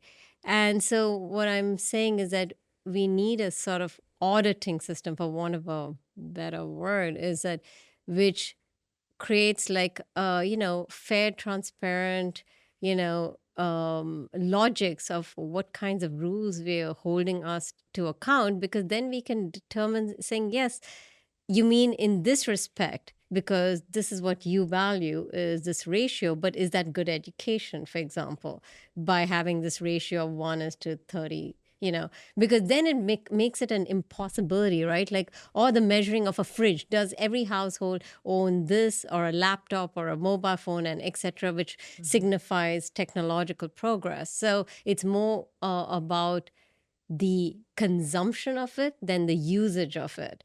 And I would like it to broaden to incorporate other criteria, not to say that we don't need rubrics. It's just that it's still very confined by and determined a lot by Anglo-Saxon ways of doing life because it's starting from their vantage point, which doesn't fit.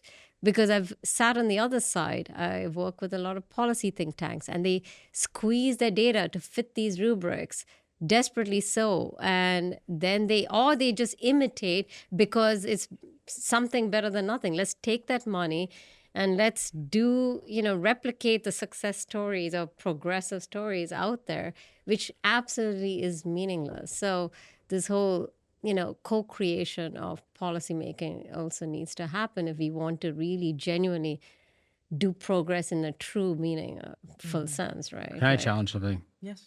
So, I mean, I think that if one of the reasons I like this idea of life expectancy as a metric is that I think almost everybody, if someone said, "Would you like to live a longer life free of pain?"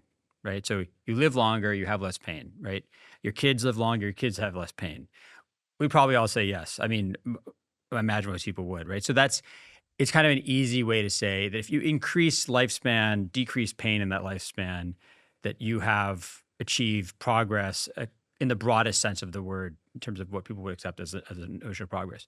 But the problem is it possible? I think it's arguable. I mean, this is one of these huge questions. I don't know if there's an answer for it, but it's arguable that certainly the medical industry in the global West is, you can't have that development, you can't have progress in that field without consumerism. Like the consumer capitalist model is what drives the healthcare industry, is what drives the development of drugs, right? So can you have a non-consumer based, like consumerist society that is pursuing the kind of, as a system, as an entire system economically, is going to produce research that increases lifespan and decreases pain? You bring up a great example, the US system and healthcare. Mention any global south country that wants to be a US. Nobody, they want to be a Singapore. In fact, it's, they want to be,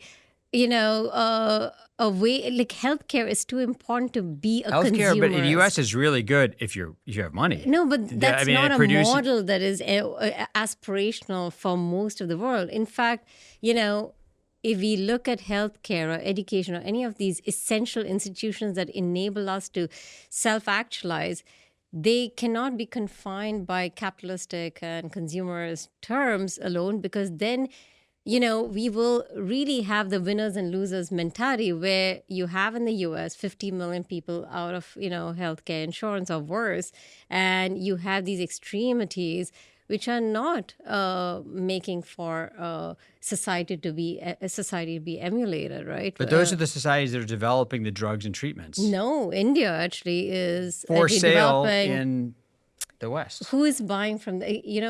Who's buying from the U.S. The average drugs? 70% of generic drugs are produced in India, and by the way, that didn't even happen like a few decades ago, and now that's changed. And this also is very hopeful. Like India was importing grain,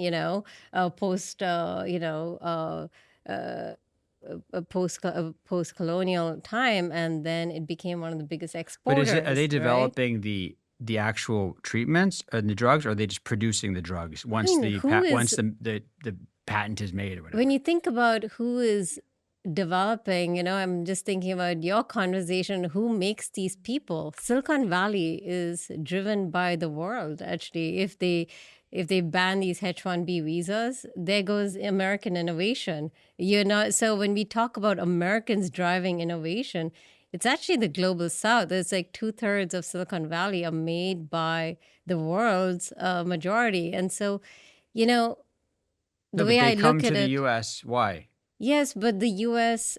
at that point in time, right? But things are changing in the becoming, which is very much why we are here today, is the U.S. in its current geopolitics serves as an extraordinary opportunity to push countries to rethink how they can keep their people, draw innovation back home, also produce, and it's happening. It's not in speculation stage alone. For example, Europe is so preoccupied about controlling big tech, And it's like, oh my God, we feel sort of hopeless because they are like 96% of them use Google. It's basically a default. There is no competition. The idea of capitalism doesn't exist. It's tech oligarchs, right?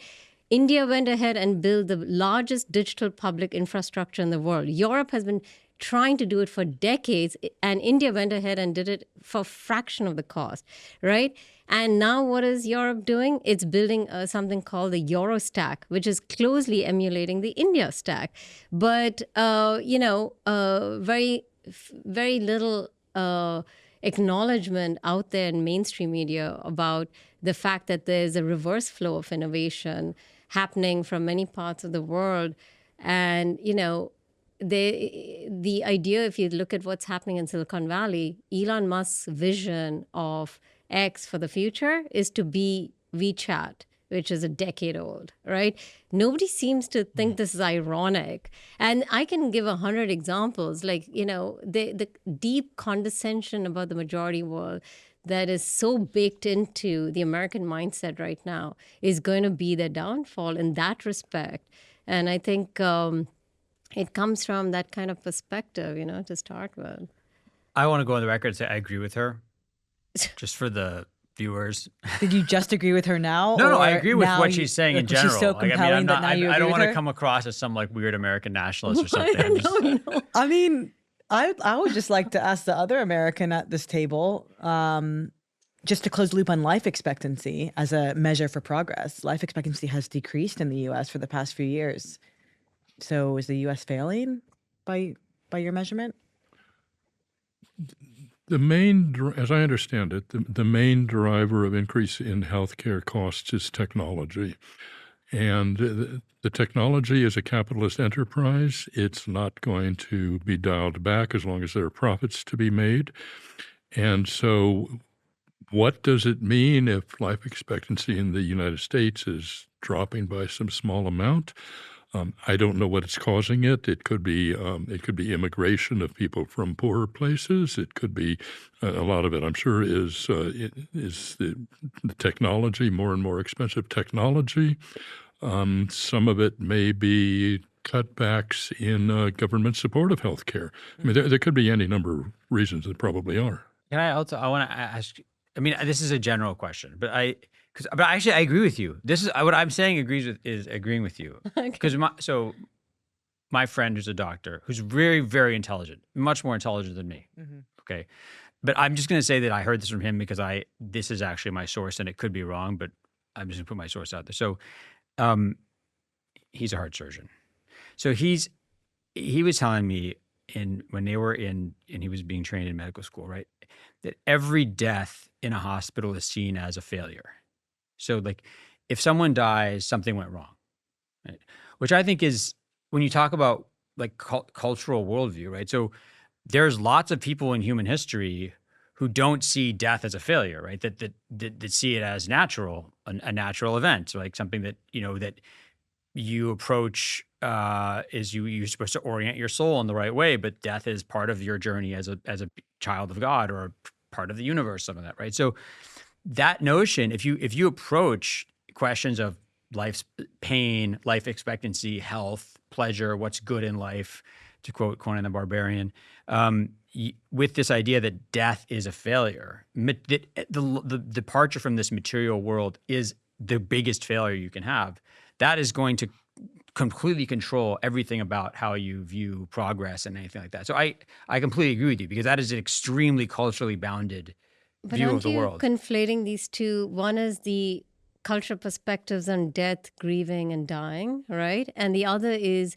the role of institutions to mitigate harms within the capacity and the failure to do so because of institutional constraints. And that's different, right? So if, for example, I lived in the US for, 15 years, okay? And I was well insured. I am, in a privileged position. I always had a stable job. I had an excellent insurance.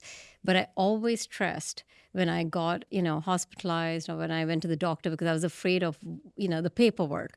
Oh my God, what are they going to deny? What are they going to accept? And the stress, which is so perverse because you're at your weakest point and you are bombarded by the institutional bureaucracies of complexity, by the way. And here I'm throwing back the complexities. Whereas I moved to the Netherlands and I have a major surgery and I'm waiting for that paperwork. I just walked in. They have an ID, which I, had shared like months ago. And then I wait. I never see a piece of paperwork. And that's my experience of healthcare, which is humane. The notion that you should have a humane system, right? And maybe I bring this back to our conversation about, I feel like simplicity has got a bad rap here. And I'm not reconstructing your argument because I know you mean it in different terms, right? But this notion that, technology can actually recalibrate complexity in a way to make it simple, because the way we experience complexity should always be simple, but also there's a humane value that should be inscribed into institutional systems that put people at the center of design and reimagination, which often doesn't happen. It is very dehumanized, right? And particularly based on your vantage point of like, maybe there's a racial element. By the way, that's part of the discussions, because we are all using AI-enabled tools which are lacking deeply data on gender, on intersectionality of religion, caste, etc., which actually has health consequences. So, with current geopolitics, that's not going to happen. So we're going to see the same institution, like say the US healthcare institution, operate at optimum point based on the fact that it has certain kind of data. 70% of clinical trials as to date have taken place on white males of middle class Anglo-Saxon descent, which means that data will actually, basically make the situation worse as it goes and feeds into the training models that are going to become the normative in being used in the hospital system, particularly in these political times, right? So this is my big concern, is that, simplicity needs recalibrating and rethought, because the default mechanisms should be more humane and not, reproducing that sort of injustice of the past and amplifying it. And how do we, keep simplicity as sort of from the end user, which is how do I experience a system which is humane, compassionate, and recognizing that you can have a very complex system which fundamentally should be transferred into a very intuitive, mechanism that we feel is an extension of our well-being. And that, to me, is the core pursuit that we should strive towards, Faisal, you're actually writing a book about civilizations right now. Does your book touch upon anything we've been discussing? Well, it doesn't touch upon life expectancy or medical technology, crucial though those two things are. But it does touch upon how, from, say, the middle of the 19th century, the idea of civilization has come to define how we think of ourselves and the world.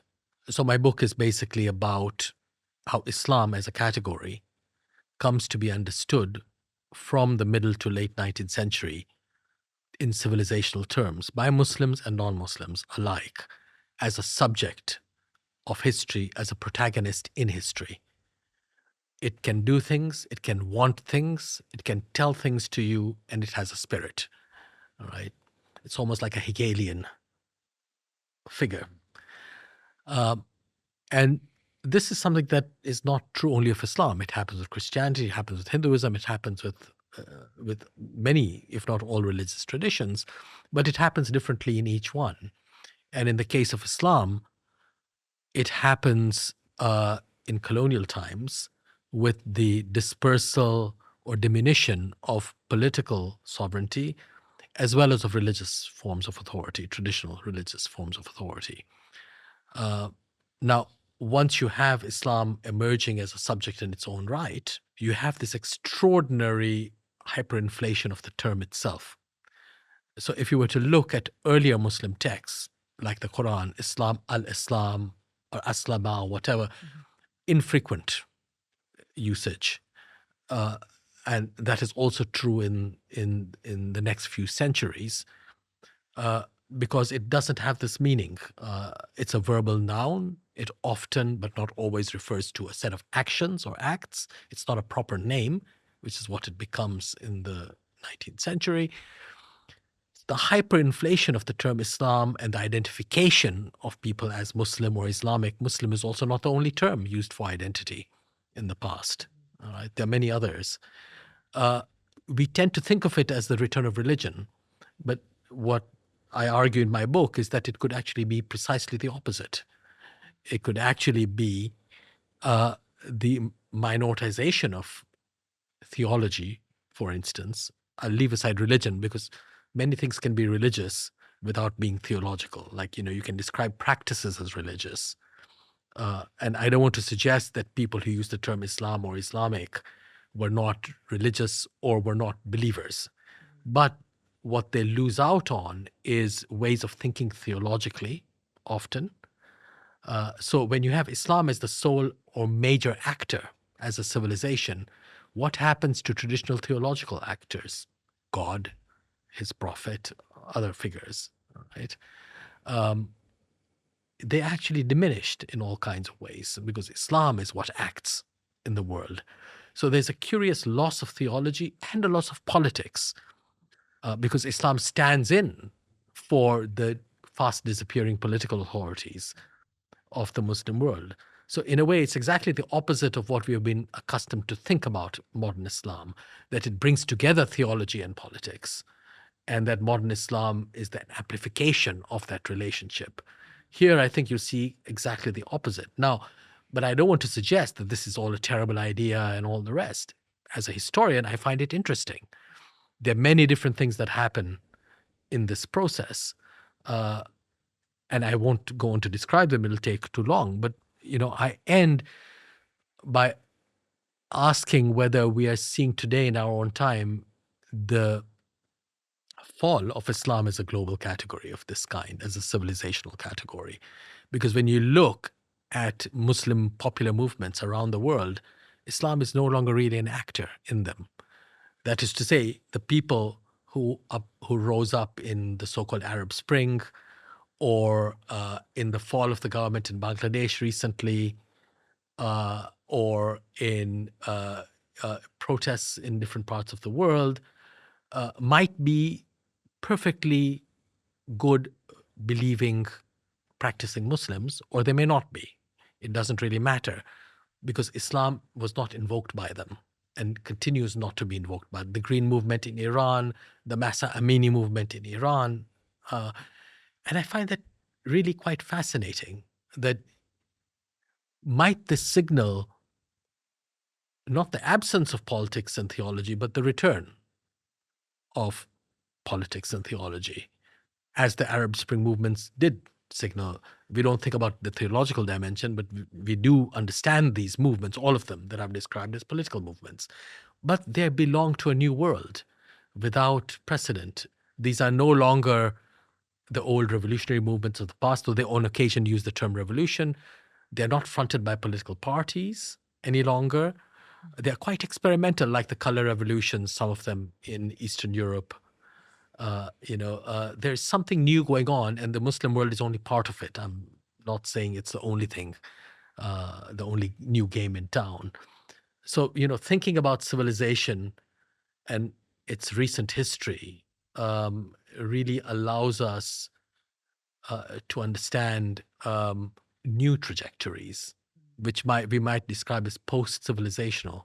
And yet, of course, at the same time, we live in a period in which civilization seems to have returned with a vengeance. We have civilizational states. China is very interesting because China has a universalistic ideology. It's called communism, right? But it's used only domestically. Internationally, they use Asian civilization, Chinese, Confucianism, and all the rest. What is going on? But this is no longer the 19th century understanding of civilization. In a way, I think civilization here is a placeholder for something that does not yet have a name. It's a way of thinking about legitimacy and politics that is non-universal. When you claim a civilizational identity for yourself, you're claiming, on the one hand, negatively, only we have it, you guys are out of it. But positively, you're claiming, potentially, that we are not making claims on everyone in the world. I think you're onto a very interesting point of, I was just thinking about gender movements, women movements around the world. And they don't put women, their gendered identity as the center of it. It's often to do with water, land. You look at Africa, 90% of subsistence agriculturalists are women, actually. Women are the backbone of the agricultural economy. Yeah. And when they are fighting, it happens to be that majority of them are women fighting for agricultural reform. But it's not a woman's issue, and you're absolutely right. Or in Bangladesh, where the garment industry is run by women, the cornerstone of the economy, but it's not a woman issue when they're talking about work reform, in terms of, especially during COVID, where they did not get their payments and they really absolutely got devastated. So, when I look at movements around, we may need to decenter these grand identity tropes and make it more granular, like which Islams. Even China, by the way, there's multiple Chinas, actually. There is specific, in fact, when I was in Beijing, I remember that based on which area I was, I could have more access to American companies, this is years ago, than if I walked 15 minutes away or I went to a different hotel. So there's forget zones. We're talking about literally, which street you were on, right? And so it makes you realize that, we tend to hold on to and peg on to these like Islam or women or say, and then we get caught up, and then there's so much tension and I disagree, and it becomes about identity politics, when actually if we started talking about the issues at hand is do you believe the water management of a particular sector needs to be transformed? I think a lot of people would agree, and we'd have more movement forward in those respects, I think. I mean, I don't want to challenge Faisal too much on his book, but I think elements of what he says are probably true. But I think also, there are, if I understand you correctly, you're saying kind of civilizational claim is not a universal claim, but I think it's interesting because, pre-modern, a lot of pre-modern Muslim states, especially the Ottomans, actually had a universe. They genuinely believe that they were destined to rule the entire world, right? So I'm claiming that post-civilizational claims are not. But the ones I'm talking about, like when Islam makes a claim for itself as a subject, it's universal. By the way, I just want to say, again, I'm Muslim. I'm not trying to vilify Muslims. I think it's interesting that, so what I think is interesting about the West today is, and I think this is still the case, even after Donald Trump was elected, right? There is actually, I don't know if it's a post-civilization or but it actually does have a universal objective, right? And this idea of the global West, that everybody, look, we're all wearing the same clothing. Except for you, right? So, and why, by the way, why is the hijab such a problem? Why is the hijab so bad? It's just a piece of cloth. I don't think it's a challenge to global Western culture. Mm-hmm. Why is it so bad if you don't drink alcohol? Donald Trump doesn't drink alcohol because it's a challenge to this global Western lifestyle, right? It's all about going to the club and drinking alcohol and living in this specific way. So, but also a lot of these, color revolutions are Western, funded revolutions, or and then things like, why did certainly in some of the Arab Spring cases, and certainly in Kosovo in the late 1990s, they specifically chose not to front Islam as part of their, because we need American support. We go out and if we act like mujahideen, we're not going to get any support. So I think that in some ways, I think you're correct in some things, but I wonder if it's also just affirming the incredible power of this global Western civilizational model, which doesn't seem to be, I mean, maybe now it's being challenged, but it seems to be just like irresistible, you know? Well, I mean, if you look at civilization and race are the two categories that really define imperial understandings of hierarchy, right? You can have racial hierarchy or you can have civilizational hierarchy.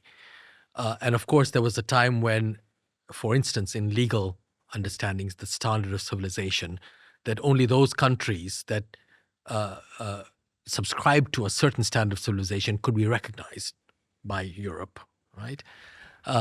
And now that understanding of civilization was hierarchical, but it was hierarchical, included all the others within it.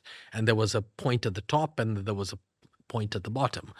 It's only much later that you come to an idea, well, maybe not much later, but you have an alternative understanding which doesn't have the hierarchy, but which has supposedly equal civilizations, which is different and equivalent, right? But in either case, civilization is a polemical concept, right? Because you can't have it without the corresponding concept of barbarism. So you have civilized, and Ibn Khaldun, whom you mentioned, also has this understanding. The Bedouin and the tribal, where you were mentioning. Sorry, Jonathan. And they, that Asabiya builds itself up, and you then produce settled societies, which then decline from within, and then you need more barbarians to come in and, as it were, civilize themselves, right? So it's a cyclical understanding, and it's not civilization in its European sense, but nevertheless. So it's a term that is fraught from its very beginnings. And yet, one of the points that I make in my book is that figures like Muslims who rejected racial categories nevertheless adopt civilizational ones. And in adopting the civilizational category of Islam, understood as a subject, they actually introduce something new into it, right? They try to remake the idea of civilization. So I don't want to suggest that, it's a terrible Western thing and we should get rid of it and it doesn't belong, there's nothing authentic about it. What I'm interested in is the richness of that engagement. And it's part of all our histories. So we are heir to it as to everything else. What fascinates me is how that happened, what issues it raised, like the problem of thinking about the agency of God or the Prophet, for instance, within Islam, understood as the only real actor in history. And how it might actually change into something else, which I believe, but I couldn't be absolutely sure about it, is happening here and there in our own day. So even if you were to track the usage of the term Islam, it's really fascinating. It's only in the 19th century that it really speeds up. If you look at analysis of Arabic texts, machine-readable Arabic texts, for instance, you see that if you look at several terms like deen, otherwise often translated as religion, madhab or school, and Islam, deen has always been the most important. Yeah, I think that's correct. Yeah. Right. But it's only the 19th century that Islam really joins deen. But when you think about modern scholarship, it's Islam, Islam, Islam, Islam, right? And Muslims are the same, right? They talk about this. So the idea of Islam as civilization actually alters the understanding of civilization, but it also brings Muslims and non-Muslims together in interesting Is it the same for the West? Like if you were to look at the phrase the West, yeah, I think you would so. trace exactly the same. Yeah. The West is also non-centered and geographically decentered after colonialism, because Australia can be part of the West, even though it's nowhere near Europe or whatever. The moment the Americas are discovered, you have an alternative vision of the West, so that when you have the Monroe Doctrine in the earlier bit of the 19th century, the Western Hemisphere excludes Europe. It's the Americas. That's the West. So it's only much later that Europe and America get put together. So you have the same term, the West, and you have the idea of Western civilization, but it's divided up in all kinds of ways. I think someone needs to do a study on how they're like kind of ending the Bond movies precisely at the kind of, we're calling the sort of end of the post-Cold War, like Western order. It's like James Bond as a character is like going off the stage. Like he was like this figure that you could track the West through, like what the West was, who its enemies Oh, were. I'm sure they've done the studies. Yeah. I mean, but you have a point. It's like about the West, and actually, I get this question time and again. It's like, well, aren't you simplifying the West? And absolutely I am. And they also, so now you see people saying global South, with the quotes. And I actually critique that because we do need a vocabulary, however reductionistic, based on the circles we are engaging within and with, right? So if I say global South, for example, yes, of course, I know that you can't just, collapse China and Philippines, etc. Of course, forget like even India or the Middle East. What does that mean? Or Islam? It's like, but these are political categories that we use in ways that we can then either unpack certain specifics. But in the end of the day, it's a communication tool where we are strategically using, and it's absolutely political. And the same with the West, right? I mean, Ireland technically comes under the West. I mean, they themselves have been victimized and colonized, right? So they would find offense. I mean, why do we become the, part of that category of the West? That's not fair. Or you look at Eastern Europe. We're not Europe. When people think about Europe and the European agenda, they think in terms of, really Northern Europe, actually. So I think, yes, absolutely there's a nuance, but it again depends on, suspending complexity for a larger goal, which is, yes, indeed, political activism of sorts, right? When we express these, but we do need to take ownership of that, saying that, yes, if we really want to make change, we need to say, all right, look, we know that we're not really putting it all in one bucket. Come on. We all know this, right? So like practically, let's get granular and let's speak about, say, something specific. And I think it's all about the granularity in conversation and practice, which helps us to move away from it. And maybe, but the problem is, yes, we do need a vocabulary. There is a sort of legacy of, institutional practice, right? For decades, and then of course you have the colonialism, legacy, these kind of bonding principles, but any kind of systematic, long-standing subjugations of certain groups and certain kind of worldviews over others demands a certain category, but doesn't mean that we should be frozen in time, because that'll just continue to divide us. And so I mean, both recognizing both, both race and religion, referred to, in part, to geographies and societies that exceeded any state borders. And they still do. Although the rise of civilizational states makes things, but even civilizational states tend to represent a kind of hegemonic claim on surrounding ones. You're all part of the Chinese or the Asian or whatever way of doing things. India as a civilizational state doesn't do that in the same way, but it has historical claims. Indic civilization in Southeast Asia, etc. Right? So I think today the return, Russia as a civilizational state, the return of civilization has to do with something quite different from its 19th century and even 20th century avatar. It has to do with trying, in a context where the international order is fraying or dissolving, so to think about regions and not just countries, and think about large bits of geography or territory culturally. But those terms will never really serve that purpose, which is why I'm calling them placeholders. I wonder if something else is working itself out. So just as we are constantly referring to the past, think about the present.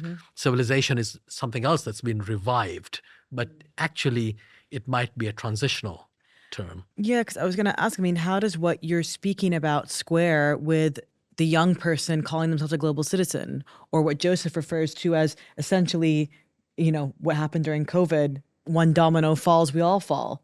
So are we in agreement here that civilizations and kind of creating these different regional buckets is kind of a dated way of framing the world? Do we agree on that? I don't agree. Which is, I don't know. I mean, I don't know, maybe, but I feel like the way it gets used today is extremely aggressive and divisive. I don't see how it.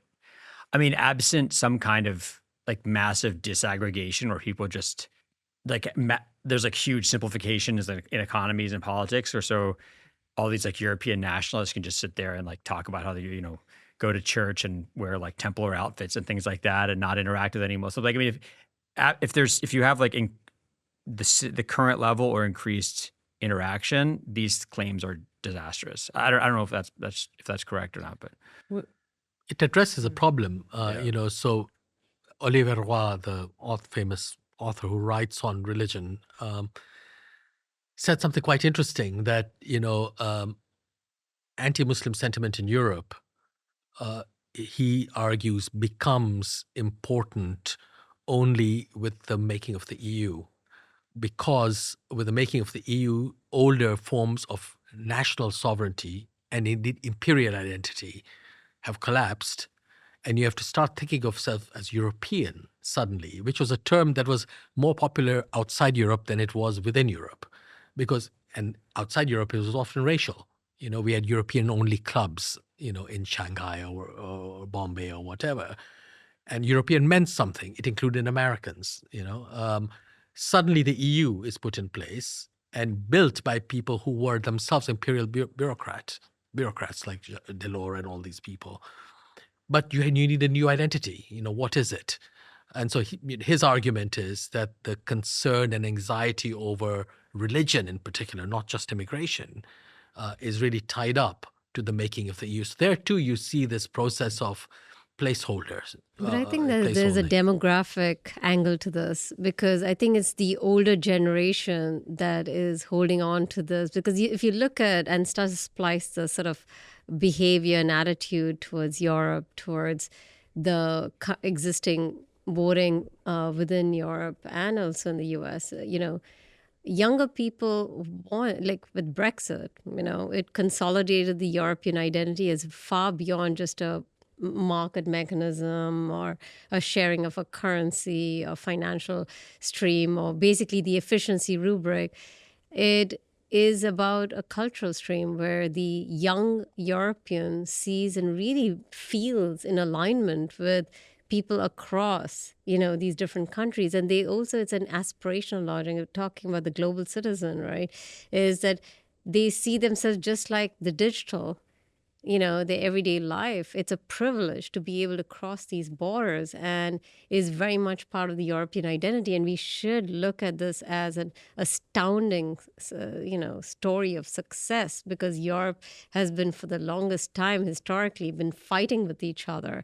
And then you've had 70 years of peace. It's astounding, right? And it's well worth preserving, and young people see that value. And so even with Brexit, right, it was the older demographics that really had that anxieties of inward lookingness. So there's definitely, we're witnessing this around the world. You see Africa is run by, many of these countries are run by plus, 70, bureaucrats and basically representing the youngest population on earth. There's absolute perversity. And so I think what's happening is that, the aspirational logics are playing out definitely on more incremental terms, quietly online, which is why, in my new book about From Pessimism to Promise, right, I speak about that promising aspect, because they're building alternative spaces of connectivity, of, engaging with each other, entire alternative economies, like the creator economies, which aren't yet, fitting into our rubrics. But that's why it's happening. And these creator economies are capitalizing on the consumers that live across the world, the diaspora, et cetera. And so it's when I started this conversation, I talked about the Renaissance in the making. It's a quiet Renaissance in the making because it doesn't fit into the logic, and it's deliberately so, not because it has found itself as a, by default, or it was thoughtlessly built. It's actually strategically built to be distributed, decentralized, including like the whole new wave of leaderless movements, right? And there's something promising about that the new generation doesn't put their ego, for example, at the center. They are okay if it's a leaderless movement because it keeps them a larger group safer.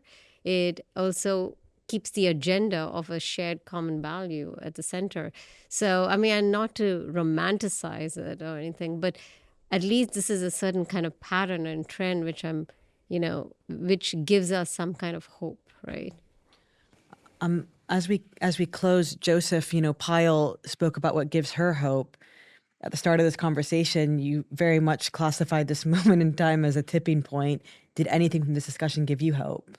I would actually like to close with a comment on AI, which keeps popping up in my life. And I have been impressed with examples I've seen of it. It's so impressed that it's frightening. But I want to close with a comment, which is that the last thing the human population needs is another substitute for thinking. Okay. Faisal, what gives you hope? Well, as a historian, I have to say history gives me hope. I don't mean precedents from the past. I mean the realization that things change, inevitably change, and that you cannot predict what is to come in the future. This is actually something from a previous book I'd written on Gandhi, on Mahatma Gandhi, who was very much against historical thinking. So, of course, I was immediately attracted to him because he saw historical thinking as characteristic of imperialism, how you classify civilizations based on their pasts and their progress and on all the rest.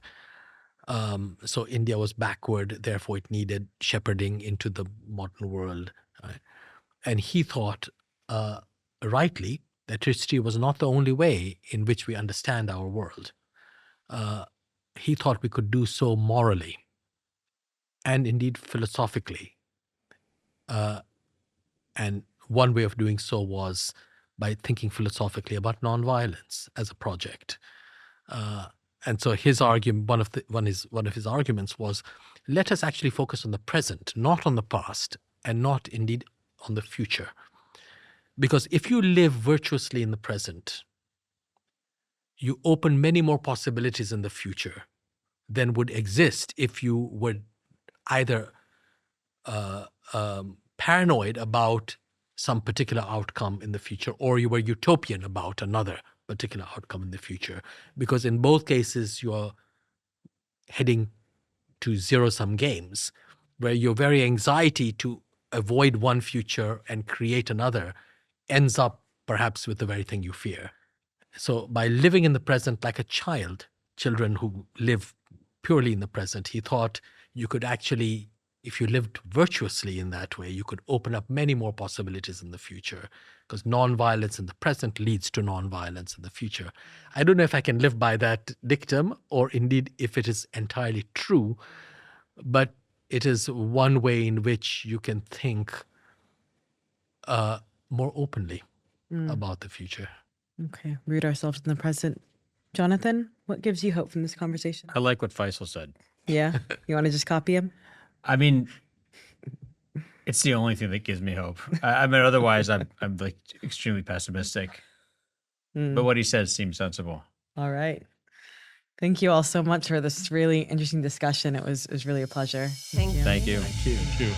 If you enjoyed this conversation and want to see more, subscribe to the Doha Debates YouTube channel so you don't miss out on any future episodes.